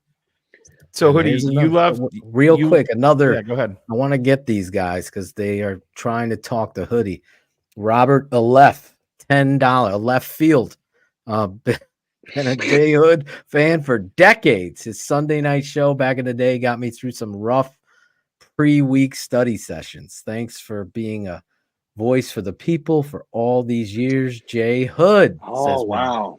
There's no way that you're that old, Robert. An old Sunday night show. Let me tell you this. So how about this? So I'm doing a Sunday night show solo, 7 to 11:30 at the Score. Oh, wow. And I have my whole show prepared, a little baseball, this, that, the other. Yeah. Then all of a sudden, the same night I am hosting a show and didn't know, The famous race car driver who died. Who was Mario Andretti? Not Mario Andretti. Oh, Dale Earnhardt. Dale Earnhardt. There you go. I hosted that show. Dale Earnhardt. I was prepared to do a whole different show, and then it's like, hey, Dale Earnhardt died. And I got calls from all over the country. Grown men crying. Like, I didn't know dick about car racing at all. Nothing. Like, I know who Dale Earnhardt was, right? But it wasn't like I was breaking down that race. That wasn't on the yellow pad at all. It was Bears off season. It was Cubs and Sox and everything else, right? And I'm like, what? And this guy's calling. And then weird because we're just used to, like, Chicago, Northwest Indiana, maybe some Michigan calls that would sneak in there. Yeah. I go to the phone lines, Tuscaloosa, here's Sam, right? I'm going to Panama Beach. I'm going to all these hubs, right, for NASCAR. Yeah. And I'm hearing guys blubbering on the air like, I can't believe Dale died today. That kind and like in that spot, you just are sympathetic. You're just like, you're Dr. Hood. Yeah, pretty much. Just like I went to every race. I can't believe Dale's dead. That kind of thing. And just like, hey man, I'm sorry for your loss. Next call, Charlottesville. Like we're just like it was something. It's quite an experience because it's you don't prepare for that, right? It's like you get breaking news like that and you're prepared for something else, and then Dale Earnhardt, like this icon, and NASCAR dies. Sure. And it's like, here you go. And that was quite an experience, and that's one of my highlights of the old Sunday night show I would do. Can you imagine what your calls are going to be like Friday, April 26th, the morning after the Bears draft Caleb Williams, number 1? Oh. It won't be as bad. You know why? Because when you turn the lights on, the cockroaches go away. That's the hammer drop right there. So Hoodie, you like to bet a little bit. If you had $10K to push into the middle of the table, how confident are you naming the starting quarterback for the 2024 Chicago Bears? Who will it be? And you got to put the $10K on it. No, it's chalk, but I'm taking I'm taking Caleb Williams. Justin Fields will find a job someplace. It just won't be with the Chicago Bears. Yep. That's just the bottom line. I mean, it's Caleb Williams. I mean, they've already drawn their line in the sand, and Caleb Williams is something that Ryan Poles has wanted. When he says, "I want to do right by Justin," he wants to put him in a good spot. And there's a few openings there. Seattle. Seattle's there. Denver doesn't want him. It looks like. But what about the Argonauts? I'm just being a dick now. I'm sorry. Still a possibility, right? If Henry Burris can work in the CFL, why can't Justin? But here's the thing, though. I think that's exactly where the direction. It's Caleb Williams. But here's the thing that I want you guys to address, because we got a little of this simmering to the surface, and I'm just knocking it down every time I hear it. Like, to me, let's go size by size with Justin Fields and the backup to the New Orleans Saints. The man that Jameis Winston. Not Jameis Winston. No, I'm talking about Taysom Hill. Taysom Hill. Yeah. I was talking to Cap about this. Yeah. So this whole thing of Justin Fields being in that position, guys, I can look side by side, and I could say, okay, Justin's a big guy. I'm 6'3". Sure. I think he's 6'2", legit, without shoes. I think he's 6'3". Without shoes. I've never measured them. I'm 5'7". Are they don't have shoes on at the combine, right? Yeah, so I'm thinking like 6'2". Like I've been next to Justin. We're almost pretty much eye to eye. Yeah. Okay. Pretty much eye to eye. But my point is though is that he's a good size guy, but Taysom Hill has a body to absorb that kind of contact as a tight end. If he was just a full-time tight end, I think he'd be fine. But the idea that we keep hearing that Justin Fields, like, what if you make him this everyman, right? This Swiss Army knife. I'm like, no, man. You guys tell me size-wise, could Justin Fields absorb that kind of punishment? Well, Hoodie, he's missed time every year, just not being put in a position like that. You know what I mean? He's missed time. I think based on his size would be okay to play that kind of, because now, like playing the game of football from the pocket, your body has to be a certain way with expectation of getting hit. If you're tense, that's usually when you're going to get hurt. So when your mentality is I'm running and I'm going to get this first down, I think your body is ready and prepared for contact. I would never say he couldn't do it because he's such a tremendous athlete. And I think his best attribute, if we're all being honest, is his ability to run with the football. That's clearly what I see him doing the best. And somebody would push back on that and say his deep ball, but then Warren Sharp came out last. Warren Sharp came out last night, Hoodie, and said 40% of the deep balls thrown to Darnell Mooney from Justin Fields, 40% were offline. Yeah, were offline. And you know who was number one in that category? Throwing deep balls, 20 plus yards? Kirk Cousins. And what did Kirk Cousins say tonight? He went out and specifically recruited Darnell Mooney to Atlanta. And let me tell everybody here who was a big advocate for Darnell Mooney, because I was against Darnell Mooney when he was drafted, Hoodie. I was like, I don't know, this frail ass kid can hold up in this league. And I went out there and was showing tape that this kid is blocking better than Cole Kmet up on the next level, getting on linebacker. There's a toughness about this kid that can't be measured on a scale. So, and then all of a sudden, Mooney he's not 1,000 yards. He's not a good receiver. He's not. I mean, when you play that audio back when Ryan Poles first took the job and hired Eberflus, the one guy they talked about was Darnell Mooney. Go back and look at that. And now all of a sudden he's gone. Now he's what's that? It's about all they had, if we're being honest. I mean, at that point, once they started Justin people out, and Darnell. I know, yeah, and David Montgomery. Come on, that was my guy. But anyway, Darnell Mooney gets paid, and it kind of is another feather in the tape cap here at TTNL. And listen, I get a lot of hate because I had Mac Jones rated higher than Justin Fields. I had Trevor Lawrence, Mac Jones, and Justin Fields was third, and way sixth was Zach Wilson. Yeah. Right? I didn't believe in that. And the reason why I had Mac Jones over him is the anticipation, accuracy in the pocket. That's the need and necessary thing to be successful. And when he had a competent offensive coordinator in New England, to say he's not a head coach, but he's a damn good offensive coordinator. What he threw for 3,800 yards and 30 touchdowns or 28 touchdowns. Can you imagine if Justin had the situation that Mac Jones had coaching wise? Think about that. Losing their minds. Think about Matt Patricia and what was his name? The former Giants head coach, Mike Francesca would know. Joe Judge. Yeah. They're splitting play call. How does that even work?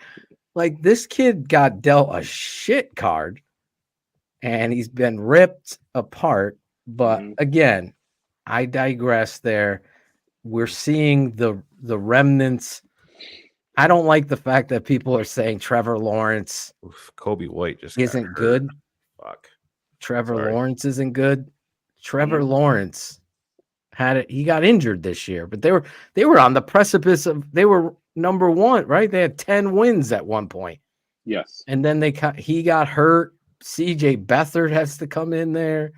And then he's playing hurt. So these stories aren't written. Justin Fields' story isn't done yet. No. But I think it's to your point, and I put the clip of you in your intro because it was so, again, not blowing smoke up your ass. It was so eloquently put when you take that old adage and you say, we want to do right by somebody. That means the time is up here, not as a player, but here it's over. You don't say that about your starting quarterback, no matter what. Ditka didn't go out there and say that about McMahon, for God's sake. No, he did not. When you want to do right by someone, you mean like, you know what? This is not the right situation, but I'm going to try to find a good spot for you. I'm not going to dump you into the dumpster. I'm going to put you in a position, hopefully, where you can succeed and be happy, because it ain't going to be here. You were never my quarterback to start with. And we try to set you up with DJ Moore, and you can't blame totally the offensive line or totally blame the offensive coordinator.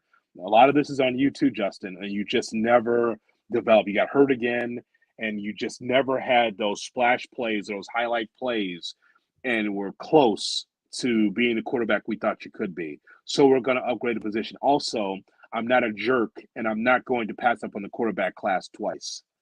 I'm just not going to do that. Like, who gets 2 number 1 picks back-to-back seasons? Not It's the Bears. never happened. But No. according to some people, he did it once. Doesn't mean he can't do it again. Hey, Yeah. I won the Mega Millions once. I can do it again, I tell you. Listen, for me, with this stuff, if I think too much of it, I will go crazy. Yeah. And I'm not going to do it. So I try to take some of the emotion out of it and go, Bears fans are passionate about Justin Fields because they see themselves in Fields as an underdog. Think about it. Yeah. A wife that they don't want to come home to, kids they don't want to hear from, a dog that hates them, a job that sucks, right? And But yet, that guy that goes to work every day feels like he's the underdog. And he looks at Justin Fields and goes, Fields didn't have a good game, didn't have a good season, didn't have a good month. But you know what? He's coming back to fight. That's like me, the 9-to-5er, right? And so some people relate to that, saying that he's the underdog. Give this guy at least another year because all I have is 3 hours of bandwidth every week because my wife's got me dragging to the Home Depot after the noon game. So I got 3 hours to just enjoy Bears football. I want that guy to succeed because I want to succeed. Some people, I really believe, guys, they live vicariously through Justin and the Justin story. And also there's some people that are hesitant to change. They go, wait, this is Justin Fields, the guy that we know. Who is this rookie? Because in some people's minds, the old school football people are rookie. Ding, that means he's a neophyte. Ding, he can't play. Ding, it's going to take him too much time. I'm ready to win now. Is this guy ready to win now? So I understand the emotion of all that. But if you're a Bears fan, you have to be all in with all of it. Yeah. What are you going to do? Burn your jersey because Caleb Williams is a Bear? Think about it.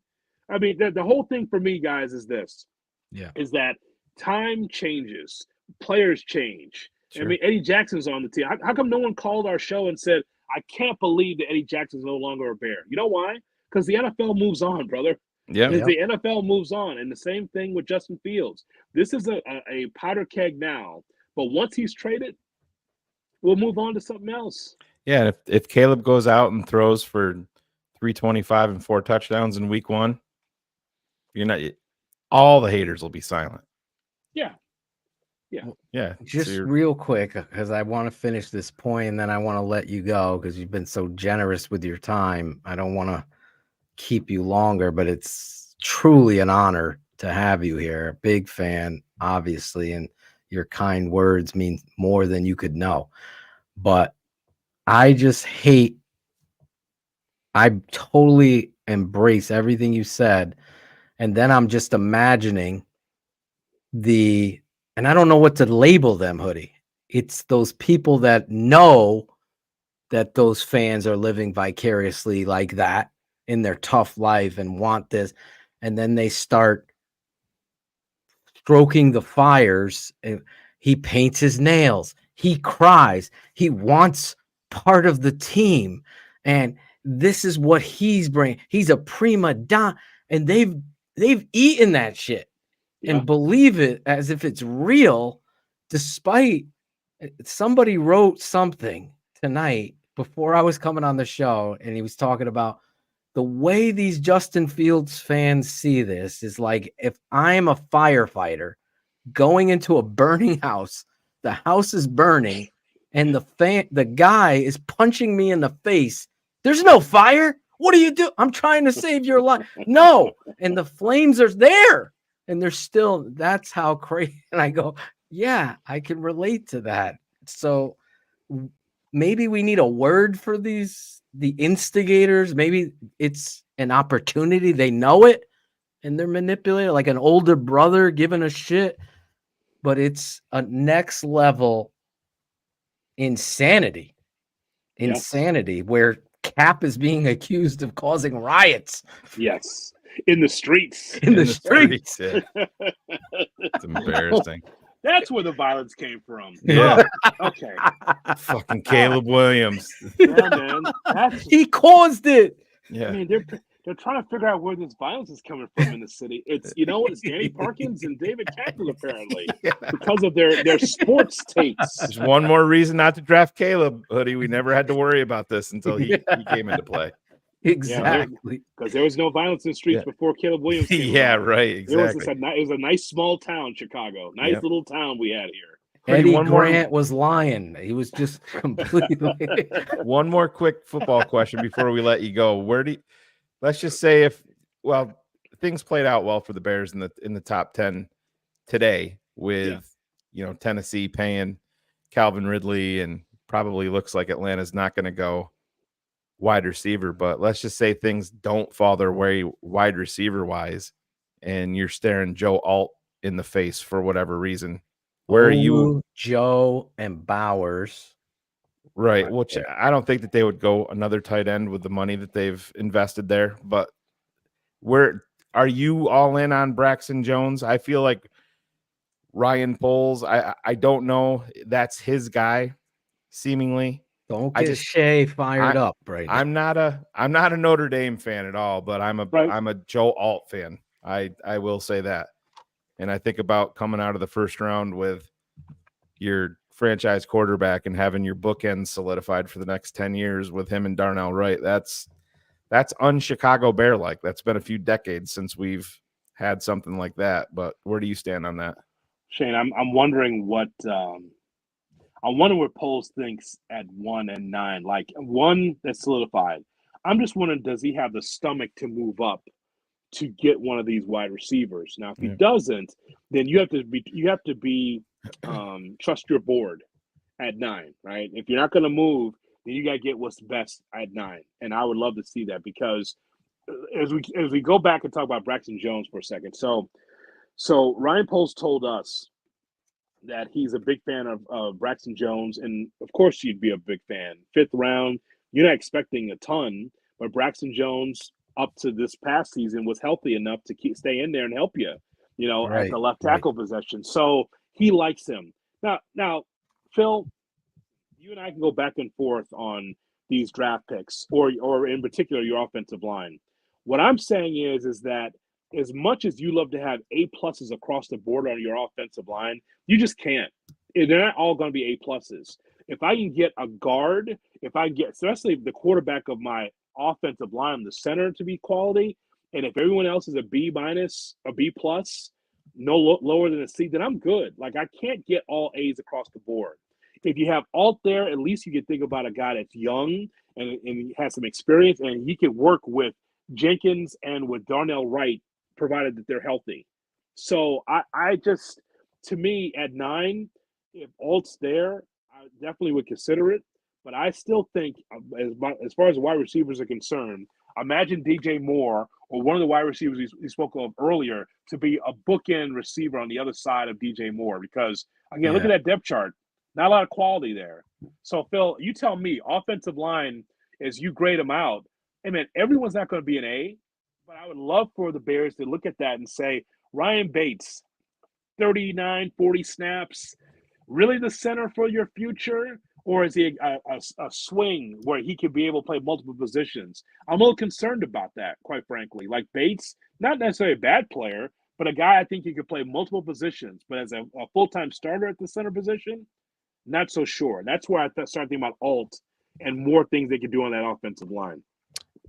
Yeah, I mean, it makes sense. Sorry, I had to drop off there. My daughter snuck out of bed and decided that the bright red button on the router was the proper thing to push before when she was walking out of the room and shut me down. You must have been fired up. I was like, what the hell? Can you put up the Joe Alt promo? Because tomorrow night we're gonna break down Joe Alt on our Patreon channel live, breaking down Joe Alt's tape tomorrow night. If you're not a patron, become a patron at thetapeneverlies.com. I will send you that link, Mr. Hood, so you can check it out. But I want to say, yeah, there it is. Joe Alt tomorrow night live. Stats are for losers.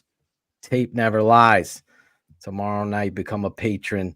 We broke down with former Bear offensive lineman, Big Steve Edwards. He told me to say hello to you. Yes. He's a big fan. He really appreciates you. We're excited to announce that Big Steve has been added to our network, and he's going to have a show every Monday called The Bear Down with Big Steve, where he's going to tackle some of the topics, and he's been fired up just like you. Obviously, he's in the same lane. And we broke down Ryan Bates, and I showed Ryan Bates versus the two best defensive linemen in football. And Aaron Donald and how do we say his name, Shane, from the Ravens? Matabike. Matabike, $98 million man and $130 million man. And I'll tell you what, Ryan Bates held his own very well. Big Steve was showcasing what Ryan does really well. He's not a point of attack mover, so to speak, that lower half drive block that you're seeing with Joe Alt and a lot of some of the other, but he is a very good athlete that has great hands. And so he's able to get his hands on it. He's let up one sack, and it was to Aaron Donald. And for all the people that we show the good and the bad, we want to make sure it's a full breakdown. So Ryan Bates, I believe, is going to be your center. And I think he's gonna surprise a lot of people in regards to that and what he's able to do. Obviously, they loved him and signed him to that with that understanding. You don't go out there and sign the guy thinking Buffalo wasn't going to match. They did, and he became a luxury to them. And he started games, and we showed him at center and guard, Hood. So again, anything could happen. He but wasn't I'm a free agent because Carolina would have gave him $100 million. $100 million. I mean, geez, great. The guard market. Holy shit. Unbelievable. That's why I think they have to. That's why I think one of their picks is going to be a young offensive lineman that can play on the interior, because Kevin Jenkins is good when he's available. Right. But the way this guard market blew up, Nate Davis, I know he's had some up and down issues, had him at Tennessee as well, but you have to cover yourself, man. Is anybody here comfortable giving Tevin Jenkins 5 years, $100 million? Not yet. Not yet. Exactly. Not yet. I obviously would have loved him at tackle, but that's a whole nother show that I guess Bear down 10 at $1.99. Thank you, Ken. Listen. All I'm telling you is, like, if Bates is a center, you guys know how imperative that is. Yeah. The guy with. Oh yeah. If he's going to be the down in and down out center for this team, it's so important. And by the way, he needs to add some depth too. Shout out to Doug Kramer. You need to be able to have even more depth on that offensive line and make some changes there. Yeah. Listen, real quick, last thing. Thanks, TTNL crew, for a great show. Bill Wagner writes, $50. JHood needs to come back. We love Cap, but JHood is so much more cultured, articulate, entertaining, and better looking. It's an upgrade, like getting Caleb instead of Justin. He writes. Thank you, brother. Hey, thank you very much. Jonathan Hood, you've done it all. You've said it all. We Throw definitely agree. Throw some money at Connor Williams. He's not going to be ready yet, but have him ready to go later in the season. That's the smart move. I'm giving him a nice send off, and you're throwing another football comment and then make him stay for another. He's the GM. Let him we talk. need a He's fucking the GM. we need a fucking center. Do you want to protect the quarterback or not? Jesus. Let the GM talk, Dr. Right. Phil. Hood, you have to be a part of this moving forward. You fit right in, and everything I said about you is true. The audio of your show doesn't lie. Now you guys are on. I watch you every morning, as Jackal can attest. At my job, I just put you on the computer and listen in, and I just enjoy. And thank you for bringing that kind of passion every morning. I'm looking forward to tomorrow, so we got to let you go to bed, for God's sake. I don't know what time. It's all right, brother. I'm gonna stay up and chase. He's watching the rest of this Bulls game. Yeah, some of these NBA bets, so chase some of those. Oh, okay. A couple of gummies, and I'll be ready to go at 7 a.m. Don't worry. Well, we love you, man. Thank you so much for your time, and we really appreciate you. God bless you, and roll Tide, hoodie. You're such a dick. You fit right in. You're here. You are family now, buddy. All I heard was "Go Dogs." I'm sorry. Yeah. Did you say? I think it was "Go Dogs." You're the best, man. All right, man. You're the best, man. Have a great night. God bless you. All the best to your wife, and give our best to our guy Cap tomorrow. And tell Shay and Jay Moore. Jay Moore brings me back to my days of music. So he does a great job. I love the music and the beats. That's my stuff, man. So keep it up. I like when you throw it in there too, that you know it. I love it. Yeah, it's the best. All right. We have a fun time, man. You enjoy it. We enjoy you, man. God bless. Thank you. See you, hoodie. The incomparable Jonathan Hood. What a guest. I missed his spot when Emerson was walking out of the room. I just looked over and I'm like, she's not going to do that. She's not going to do that. And oh my God. It's the fucking power. Goodbye. Yeah. So $20 from Carrie. Super chat. Everyone, even $1. Thank you, Carrie Franklin. Thank you. Love you. And Benjamin Hooper, $1.99. Swift is better than Herbert. We will see. Gonna find out. We're definitely gonna find out. But real quick, obviously, Sheri, you've been a fan of this show for a long time, and Jonathan Hood just fit right in. Oh yeah. And even calling Shane a dick at the end. That was my favorite. That was my favorite part of the show, because that just shows that he knows how to play the game and have fun, man. He bookended it though. Started it wonderfully with an eloquent smartest man in the world. Oh my God. Giving you guys that's the thing. And just to let everybody in the YouTube comments know before, this is the thing. You think you're so fucking smart. You don't know the story of the smartest man. I'll actually, Phil, you go ahead, because you were. Well, I was the one who tagged you with it. Yeah. But tell the it's story. so poetic because we were dealing with some, I don't even remember at the time, some sort of debate.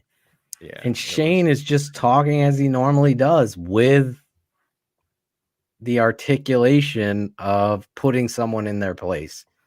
They made some terrible comment, and then there was another one, and Shane and that's what he does. And then this guy who his name was George, I can't remember his last name, but he's Greg's neighbor. Not the George that everybody. Not George from across the pond and his outlandish takes on football right now. I'm just keeping it 100, George. I don't know what you're seeing right now, but we could talk about it sometime. But another George who had a pool. And all of a sudden, he comes on. You think you're the smartest man in the room? He repeated it and 4 times, and then it happened again. And I was like, "Whoa!" So then we were on the pot, and that was back when it was just audio, and there'd be 5,000 views of a graphic that just stayed there on YouTube. And then I just tagged Shane that night after this big date. I go, this is the motherfucking smartest man. Yeah. That's how. And then Shane, the smartest man. And Yep. I started doing that. And then our old network started doing that. So that's how the smartest man came about. The rest is history. The rest is history. I am probably one of the top. One talent I truly do have is giving people nicknames. Yeah, he didn't have the ability to name this network. That was me. Yeah, But, that was you're brilliant. Yeah, Well, I was so strung out on anger and frustration of how things because I was. Sheri could tell you because I created a song. I literally heard the old beat of the 100 Proof song, and I could see myself recording the song. Yeah. Do you remember the beat, Sheri? Could you hear it in your head? I could get it real quick. Go ahead. Do you want it? And it was like, oh my, and I started flashing back to that time. So then I was so angry because we were losing that, and I had a show called Last Call, and I wrote this song that I loved. Remember Last Call? And I put that song was so catchy, and I put my energy into that, and I was more disappointed in that losing that kind of stuff at the time. So that was like when we left. Remember, we wanted to keep 100 Proof. We wanted to take 100 Proof, and so that's what I was focused on. And Shane brilliantly he said no, we couldn't take it, and I'm like said to Phil, I said fuck it, we'll just keep it 100 then. Why don't we keep it 100 like you always say? You always throw that in there. I go, bro, it's fucking brilliant. Smartest man in the fucking room. Sheri, show him the shirt again. Yo, you are the fucking smartest man in the room. Let's get those views up.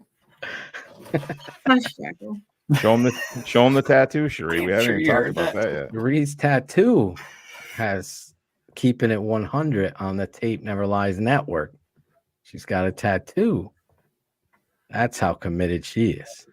Oh, she's got one you don't even know about. Oh, really? She showed me though. Phil, consider the source, okay? Anyway, Jonathan Hood was tremendous. Yeah, he was awesome. And I was asking Sheri, because you've been a long time listener, and we went off on this. I believe he's one of the best guests, like fit. He just embodied the family. I don't know where you're ranking him, but I can't rank anymore because we've had so many great guests. For me, Adam Rank is one of my favorites. Right.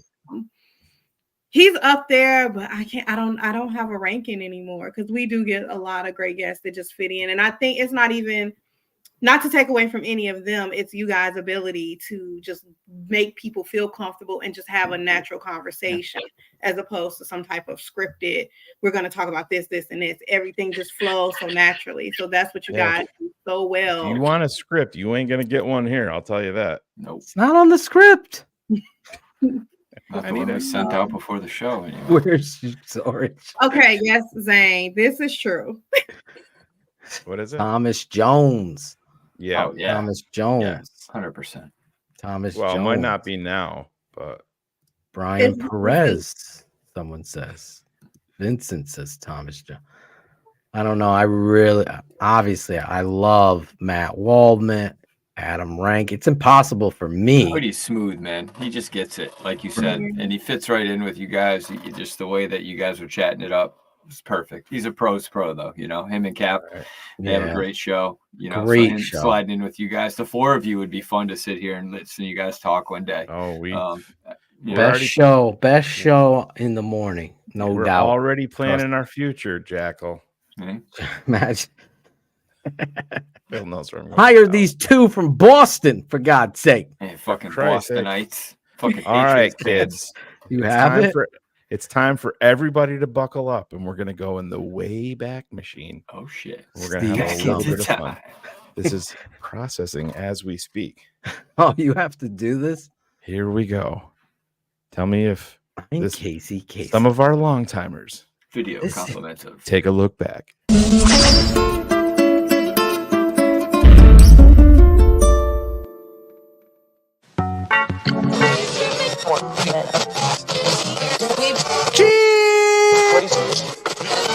I would be willing to. You are listening to Barflies Unite.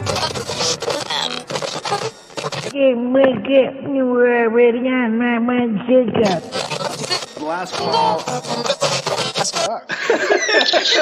Hello.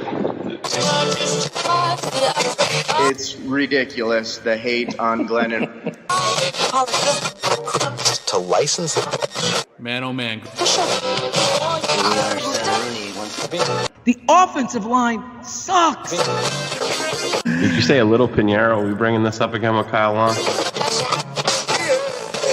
I remember when I used to work with those guys. Those guys are awesome. Now tuned into the motherfucking greatest. Oh, yeah. That was one of our first promos, Phil, when we were That was the unlocking opening this night. piece. Yeah. Wasn't that the opening night? Yeah. I was just So- trying to play the beat. You heard it there for a second. It was There it is. reggae. That Yeah. was the start of the network. Danlin contributed to that. He was the original recipient of that Greg Bragg's voicemail. That Heard that invitation so much. Somebody thanked me for helping Greg to get to where he is, and then other people want to murder me for getting Greg to where he is. I don't know where he's standing up. I know where Sheri stands on that. Greg didn't even thank me, Shane. Didn't even thank me. Yeah, that was the name of the first show. Mm-hmm. Yep. Yep, just the tip. He's scared. Well done, Mr. Cox. He's scared. He's gun shy, and you want to maybe point it. It's the quarterback. Oh, it's the. I can't I might find the beat. might have it right here. Hold on. You have the beat? Just a part of it, yeah. Oh. I just want to hear a little bit of it. I can't remember what I labeled it. No, that's not it. No, that's not it. That's could be definitely a not it. My copyright. bad. There goes the copyright claim. Jesus. Top 10. Shuri, I told you that wasn't the right one. When you put that much into it, you don't let down. And the guy next to you says, "You son of a bitch, you better block." You tell him, Coach. Tell him, Dad. Fired up. Tell him just so slick and skinny in a hole. Yeah. Jesus. Aww. Nope. There he is. I'm trying to do it. There it is. Jimmy. Fuck Green Bay. Fuck Green Bay. Fuck Green Bay. All right, I think you're saying it. Saying it the wrong way, Jackal. Who put that in there? What is Fuck. also GB? Fuck who? Come on. Glenn Beck. Jim Larson hates Glenn Beck. Fuck Glenn Beck. Yeah. There it was. There it was. Yes. Yes. I had a piece of it. I knew it somewhere. I remember. Actually, we haven't even dropped the one new promo, Phil. There it is. Yeah, that's bear up, bear down. Bear up, bear down. I can't wait for Can't that. wait for that. Caleb Williams, week 1. The 2 Live Crew was the live crew. Look at Jim Larison, and then there's Bill Wagner, Courtney Cronin. She's awesome. We gotta bring This is another favorite of mine. who? What's great is you guys have guests on. Kenneth Don't shit Davis. on them afterwards. Yeah. Yeah. Kenneth Davis. Yes. What about Unless that dragon was fucking a goat.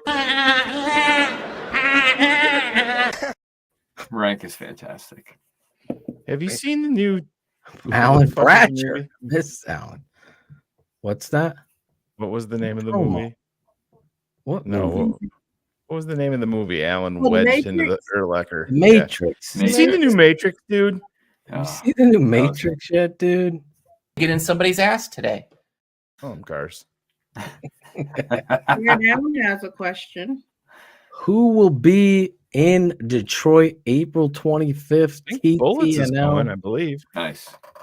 Who is? Bullets, I believe. Bullets is definitely going to be there. I will not be there. Yeah, we will be live on air here. We will be live on the air, and breaking down history. That We're is gonna actually be made.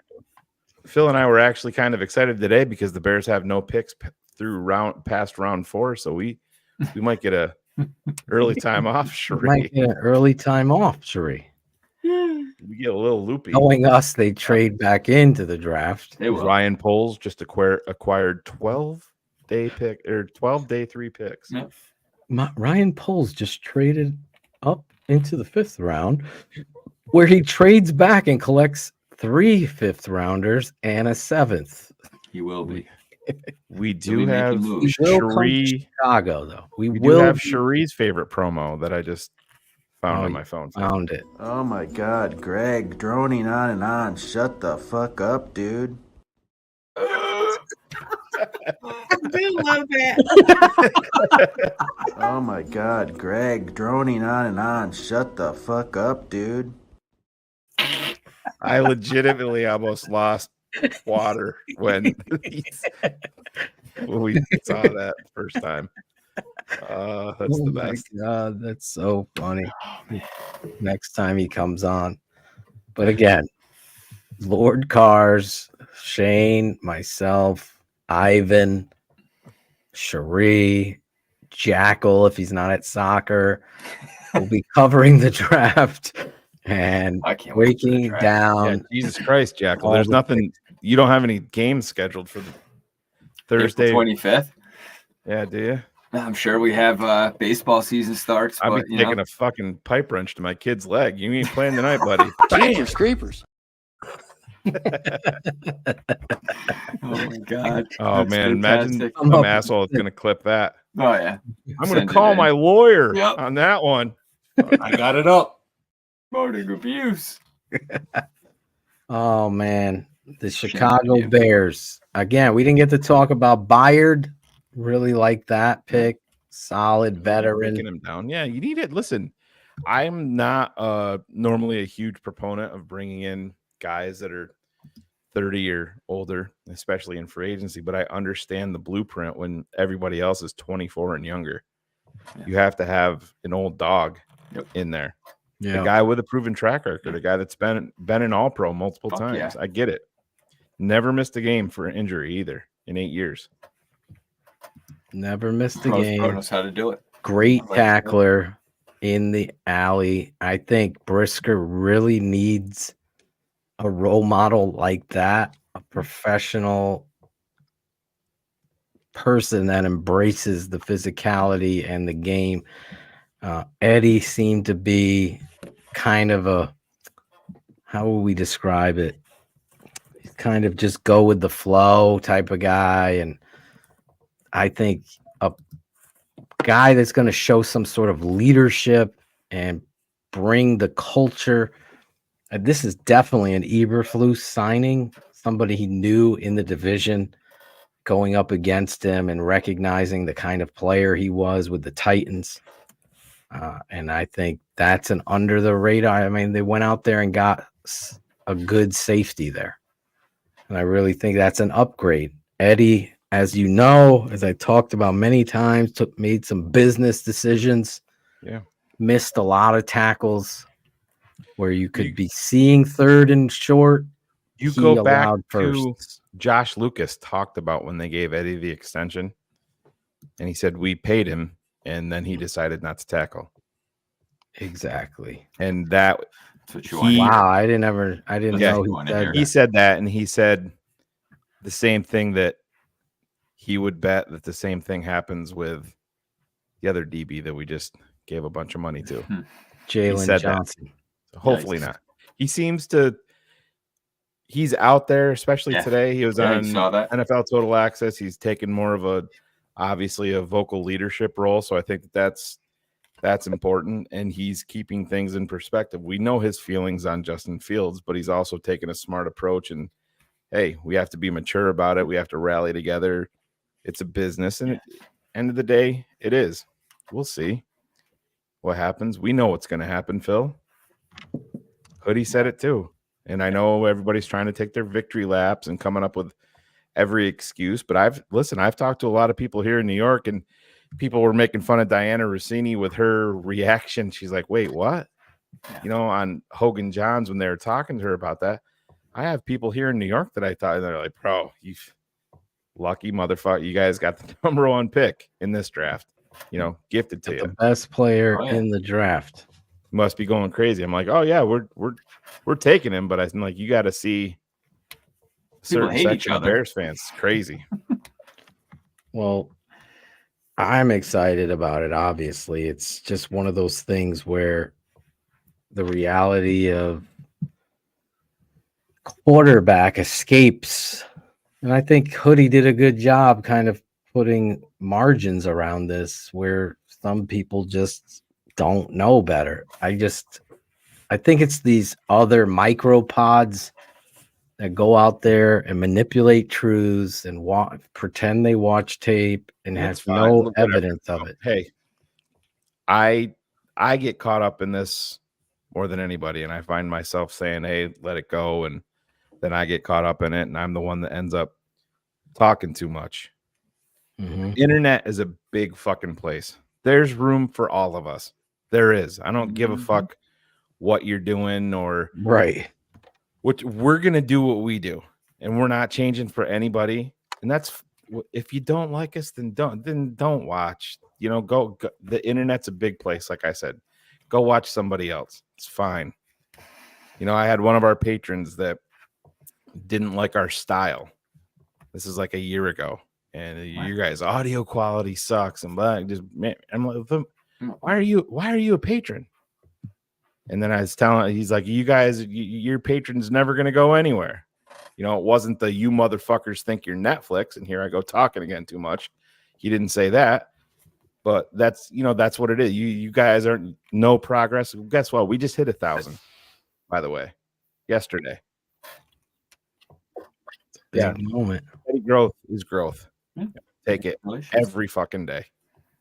1,000 patrons. Thank you. 1,000 patrons for TTNL. All 1,000 will be able to tune in tomorrow night. And we're monetized on YouTube. When we get a live breakdown of Joe Alt. We've already had live breakdowns of the actual haul in the draft, and that's the best player in the draft by a long mile.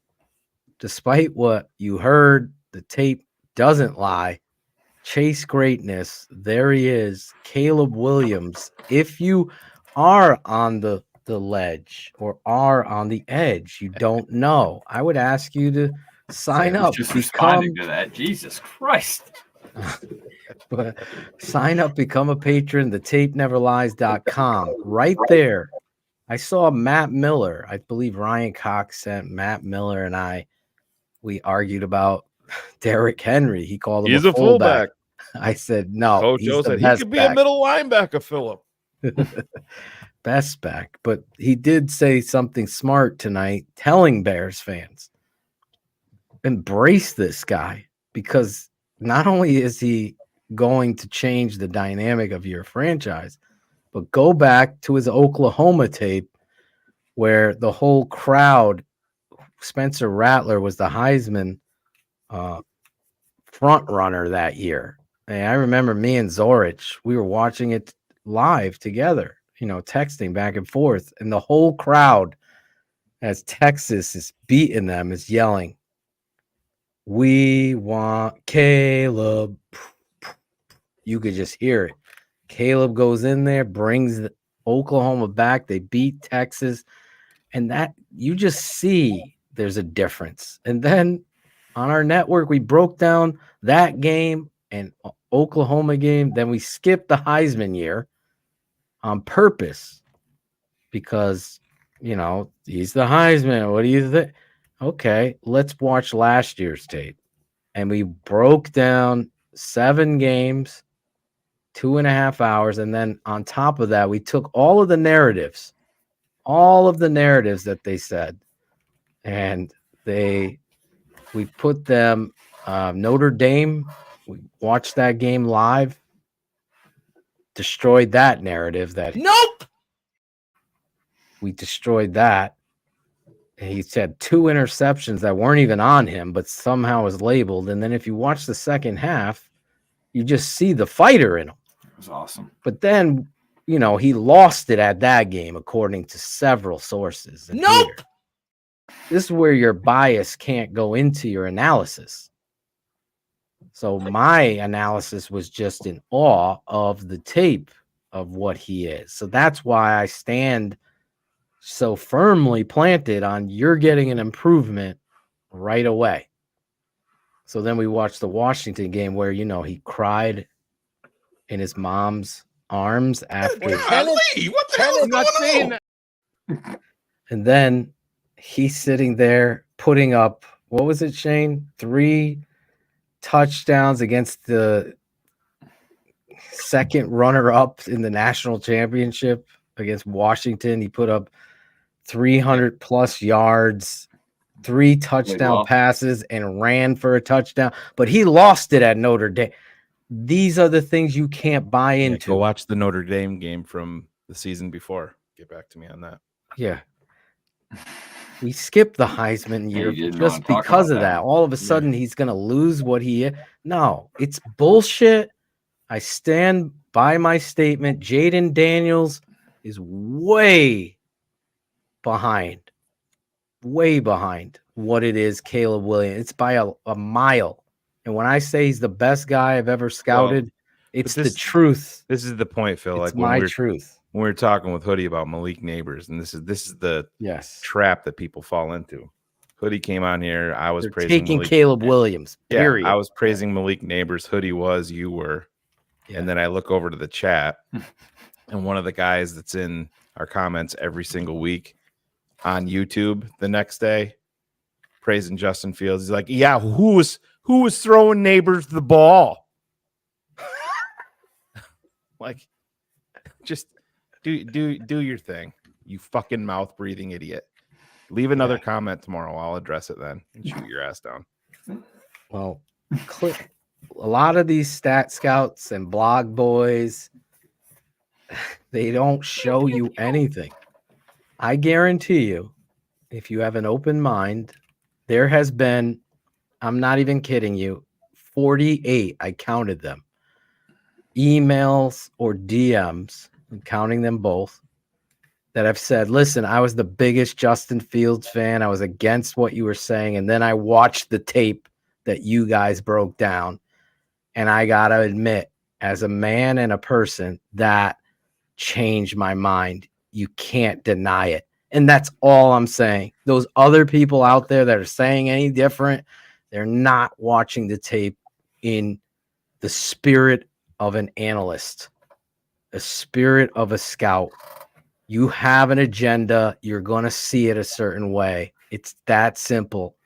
And guys like Dan Orlovsky that take money from agents to hype up their guys and they live with that. Business, yeah. They live with that business, not me. Shane and I will not tolerate it. Lawrence Chrisman, $5. Screw the Hall. I want Caleb. Don't be fooled by flashes of Justin. It's not consistent.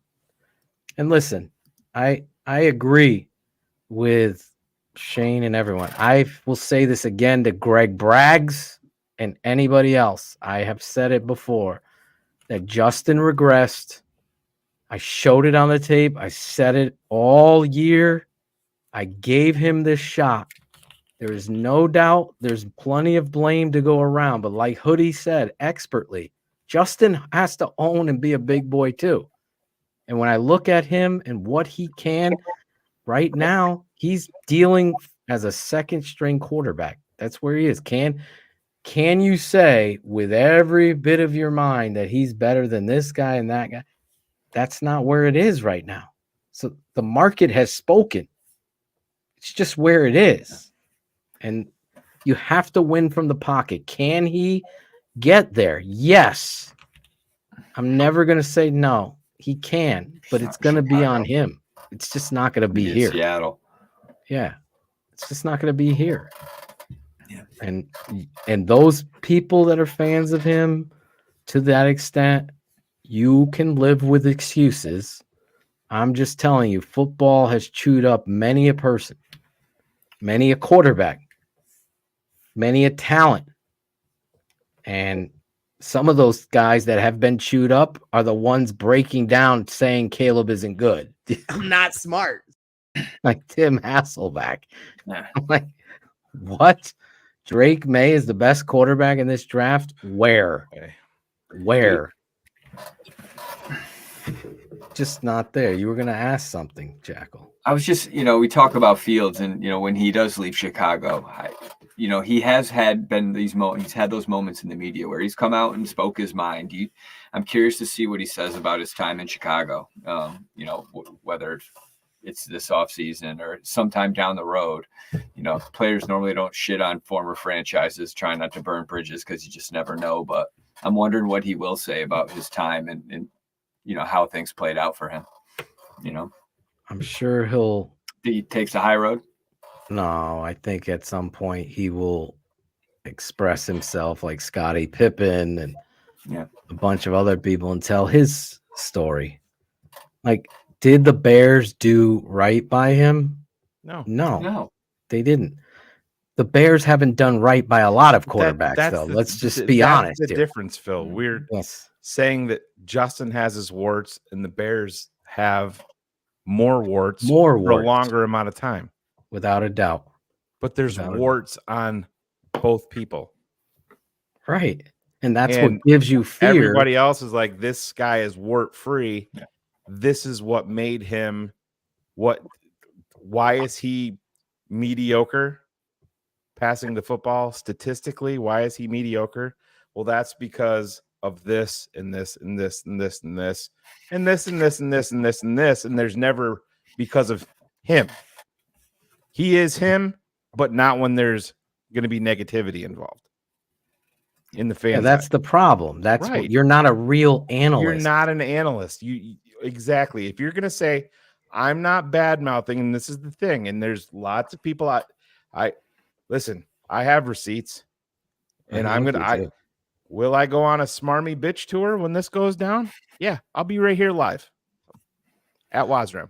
I'll just be watching. Oh, you're a liar. You'll be right You'll there. be right there. I'll be laughing. I'll be laughing at him. It's gonna be funny. But I don't care. I don't have that's receipts the fucking except point. the ones that I don't want to see your tape breakdowns if you cannot show me things that are negative about a guy that's on your current team. Because if your analysis is, well, he's a Bear, so I'm not going to badmouth him. You're not being truthful. Right. What does that mean? You're a fanboy? That means you can't analyze. That's the reality. You can't. And there's people there that can't. I can, and I do. That's all I could say. And like I was saying to Hoodie, my wife and Jim are like, you're putting this up there. And no, this is a lot of work and it's great. We do it on behind the paywall because you take pride in what it is you do. It doesn't mean, I've even said, Caden, take some highlights and put it out there so some people can see. I've had patrons ask, can we share this in our debate? No, because you're not going to change someone's ignorant stance. It's just not. Like, and I will say this 1,000 times. I said it to Adam Rank. I said it to every person I said. If Justin Fields was the guy, I would be the freaking parade leader out there. I would go out there showing everybody why it's so important for the Chicago Bears to build around him, trade down, and get this. I'm the opposite because Caleb Williams is that much better, and all of the universe smiled on us and has given us this. Finally. That I could say, all right, here's a guy stepping in to your Chicago Bears that has elite skill sets all around. Running, throwing, release, angle passes, mesh, no slow dropbacks. There's nothing on the tape that people can say, "Oh my God, he's bad." Look at when I put on Jaden Daniels, when I put on Drake Maye, when I put on JJ, who I love, and when I put on Penix, I like Penix too. There are things that they can't do that Caleb can. It's that simple. And when you're a coach and you have this offensive philosophy that you're seeing what Kyle Shanahan and his father has brought to the NFL, it isn't fucking what's his name from the Rams. What's his name? They always give this dude McVay. It's McVay. They always give McVay. No, this is Mike Shanahan's offense. Where do you fucking think McVay learned it from? Mike Shanahan, Kyle's dad, who was doing this in Denver for years. Terrell Davis. They all on the Washington, man. They were all on the Washington staff. The fucking Green Bay coach. Yeah. That was impressive. Where do you think they got their schooling from? Mike Shanahan doesn't get enough fucking credit. DC. I'm tired of that shit. It's his philosophy. George, we actually talked about that. We were going to do it, but it's honestly no good is going to come from it. We wanted to have some fun with the fans going back and forth, but it's gotten to be so toxic with the vitriol is awful. Yeah, with how everything it is, and it just drags everything down. So we're just going to do. We ended up scrapping the idea because it's honestly, I mean, at this point, what's going to be said? It's what's going to be said. I've challenged people before to bring the tape of good and bad of Justin and no one could step up. They could talk about it, but they can't bring that. And that's the reality because listen, you can't. I always say this isn't CGI. When we were watching Caleb Williams, and my dad's like, holy shit, this is actual game, and it feels like a 2.5 hour highlight reel. That's the kind of football play. When you hear Chris Sims talking, I know Chris Sims, we're not all going to agree, but I know he watches fucking tape. Right. He's not having his producer, somebody help him. Hey, watch this for me. Give me your notes. No, he's doing it. He was a Kellen Mond fan, if you remember.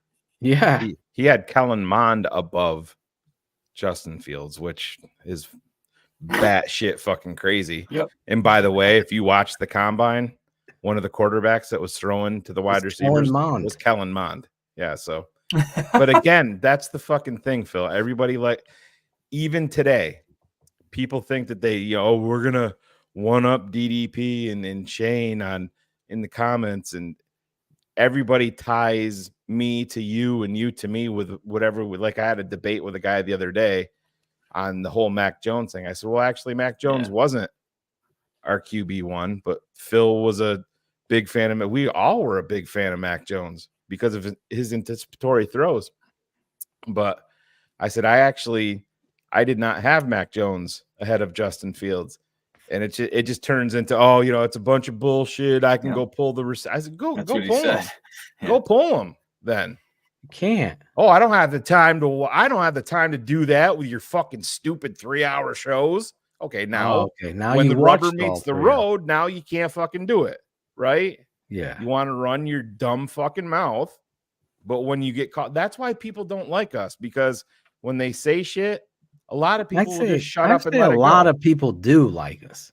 Oh, no. I'm just more people like us. Yeah. I'm serious. Well, the loudest people in the room is normally the smallest group. So, and if they don't like you, they're going to be pounding there. There's a reason why there's 978 people here at almost 11 at night. Yeah. Smash the like button because you like us. And I appreciate that. George wants to debate Justin Fields. I tell you to go stand up and argue with your wall. Mirror. Yeah, please. Put the mirror in front of your face. There's argue in English. There's nothing to be said. Argue in Chinese. I mean, literally every show since we've gotten the number one pick has been 85 to 95%. There's no exercise. Yeah. I will debate it when the time or the guest. You see me, I don't stop. I will not let something slide. Like with Emery Hunt when he was on here and he said David Montgomery's not good. I had to debate that, right? Couldn't let that slide. And I didn't. I won't. And neither will Shane. And that's what we do. We hold people accountable. We owe it to the work you put in. And that's the reality of that. Do you believe Justin Fields, Robert Nash, $4.99? Thank you so much for your, basically, like Jim said, super chat is like a tip, like you're a busker on the street. You're getting tips. I got to thank these people better. I got to do a better job because it means a lot. I know people work hard.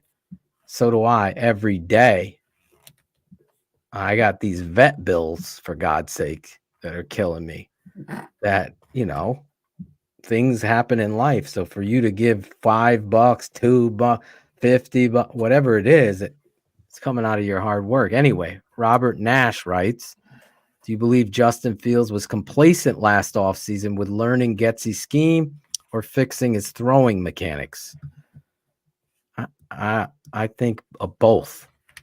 Based on what I just don't think he works on trying to fix that throwing mechanic. I don't know that he can. Honestly, I don't know that he can. I don't know if it's so habitual. I don't think the throwing mechanic at this point is ever gonna. We did that right after he was drafted, but there's no reason for the slow dropbacks. Right. And the lack of I mean, if you're a patron, I made an emphasis on showcasing. I mean, it happened at Oklahoma. It happened at USC. It happened that senior year at USC. It'll happen with the Chicago Bears. Our guy, Caleb Williams, will follow through on his mesh. When you're running RPO and you're a coach, whether you're coaching youth, high school, college, or the NFL, if you're running RPO, how important a mesh fake is. What is RPO, Jackal? What does it stand for? Run. Yep. Pass. Yep. Option. Okay. So perfect. Run. I thought he was going to pass throw pudding in there. Option. You have the run or the pass. Yes, sir. So it's important to, if you're going to pass, follow through on the fake, which is the mesh. That is putting the ball into the running back's stomach and having the running back run through as you read your, technical read, whether it be the defensive end on the last line of scrimmage or if it's some sort of trap. You need to read it, whether you're giving or pulling to throw or run. Justin is amazing. I don't want to use that word. So he just doesn't do a good job whatsoever in regards to that small thing that nobody's talking about except this network. But that small thing is like a leak in your water pipe that you just keep letting it leak. What's going to happen? It's going to burst, or you're going to destroy your basement or whatever's going to happen to your ceilings or your floor. That's what happens. If you let the little things slide, it doesn't help you in the long run. Dalton, my guy, his kid is a quarterback. You put $9.99, but we can't see. So put your post back in. Don't pay. And we'll grab that. Let me go back and look. I think he did have it in there. I was trying to find it, Shane. Okay, I'll go to Chase C, $2. Any wide receiver free agent worth netting, worth grabbing before the draft? Yeah, but I'd have to look at it. I talked about Hunter Renfroe tonight, who's been cut.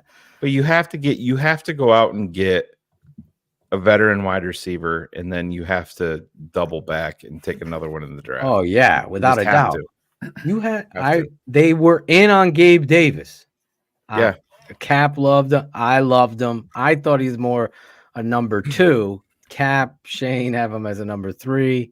Yeah. Some people as a 3. I really loved Gabe Davis. Big play Gabe, I'd call him. You wanted to go play for his former coach and be in Florida. Went there. And that's everybody has to Makes realize sense. it takes 2 to tango. If you have similar offers, that's part of being a free agent, is being free to go where you want to go. They're humans. Normally always comes down to money, but sometimes when the money is similar, location can play into it. I'm assuming this is Dalton's.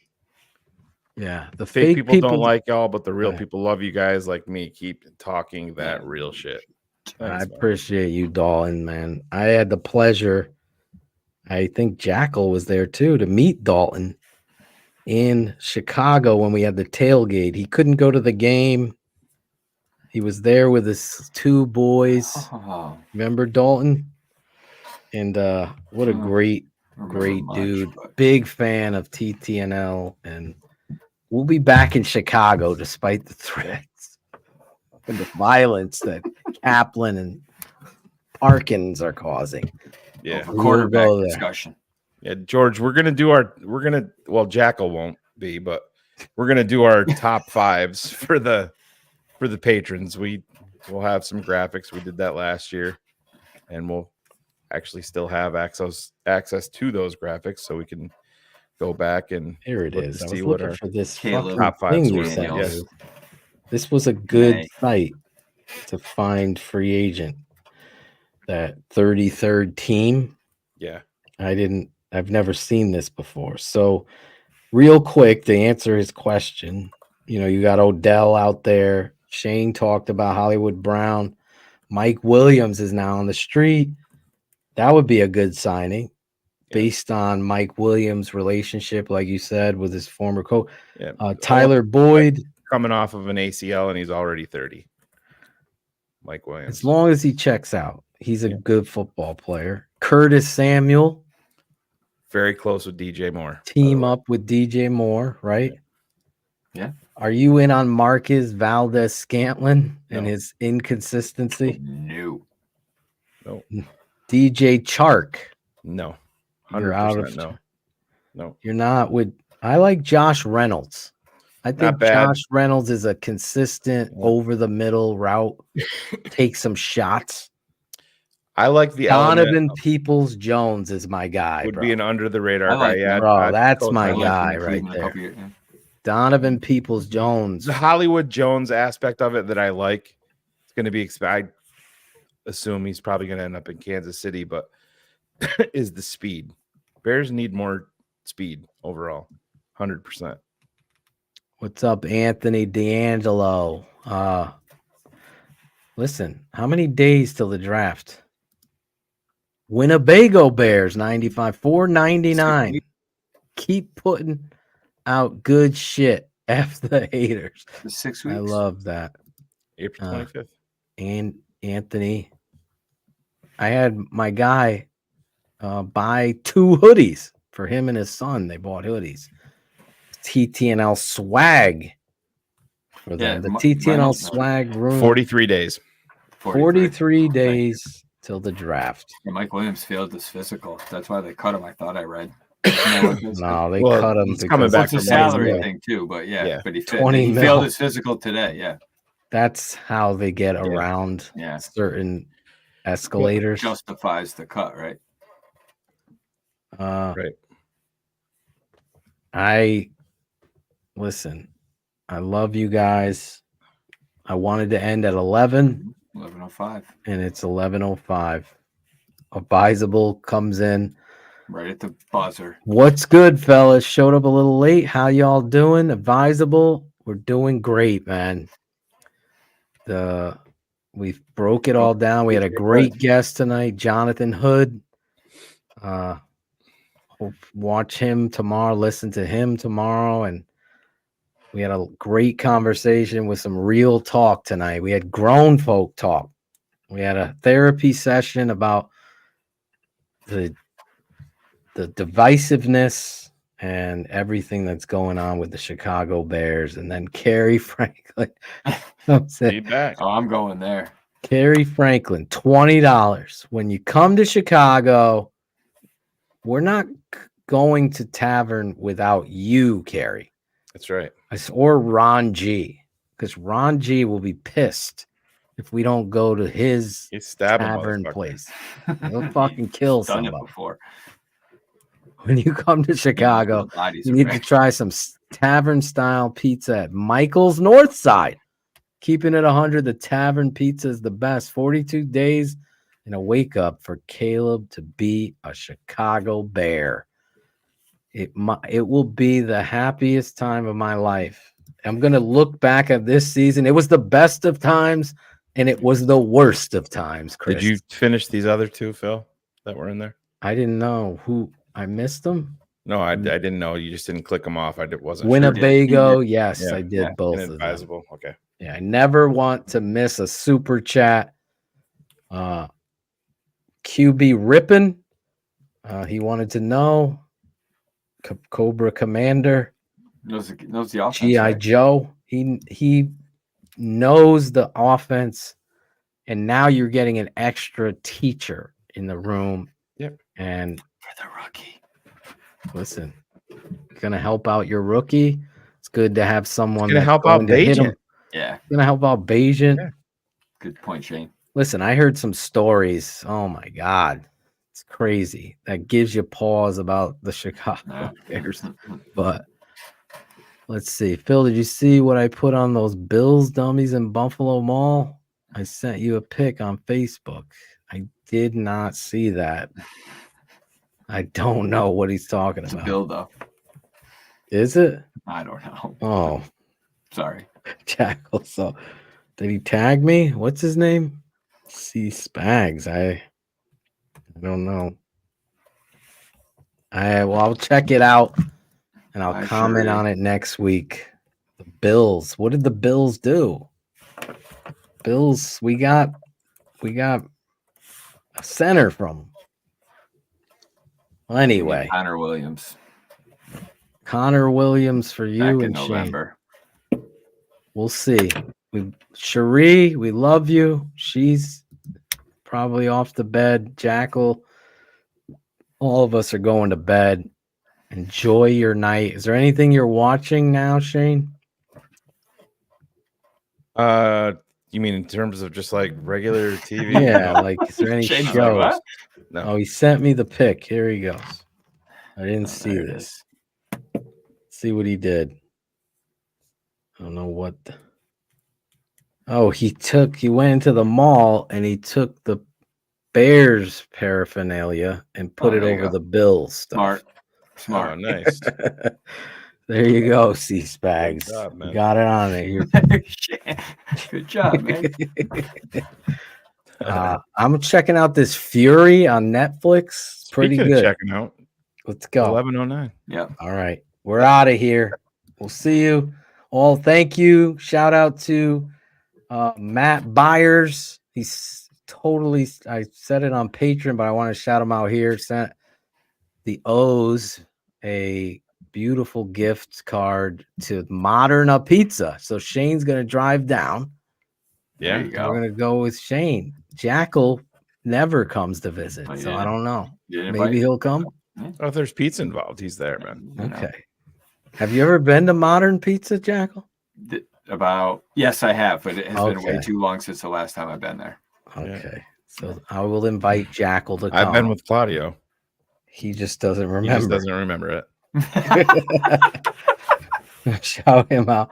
Shout all of you and the great Jonathan Hood tonight for coming on the show. Awesome. Thank you, Chris Jackal, for producing Thank you. and putting up those timestamps. I know you got have 'em here. timestamp fans. And thank you, Sheri, for producing and being a great moderator. For Chris Jackal and the smartest man, I'm your guy, Draft Dr. Phil. The tape never lies. Nope. And and we out of here.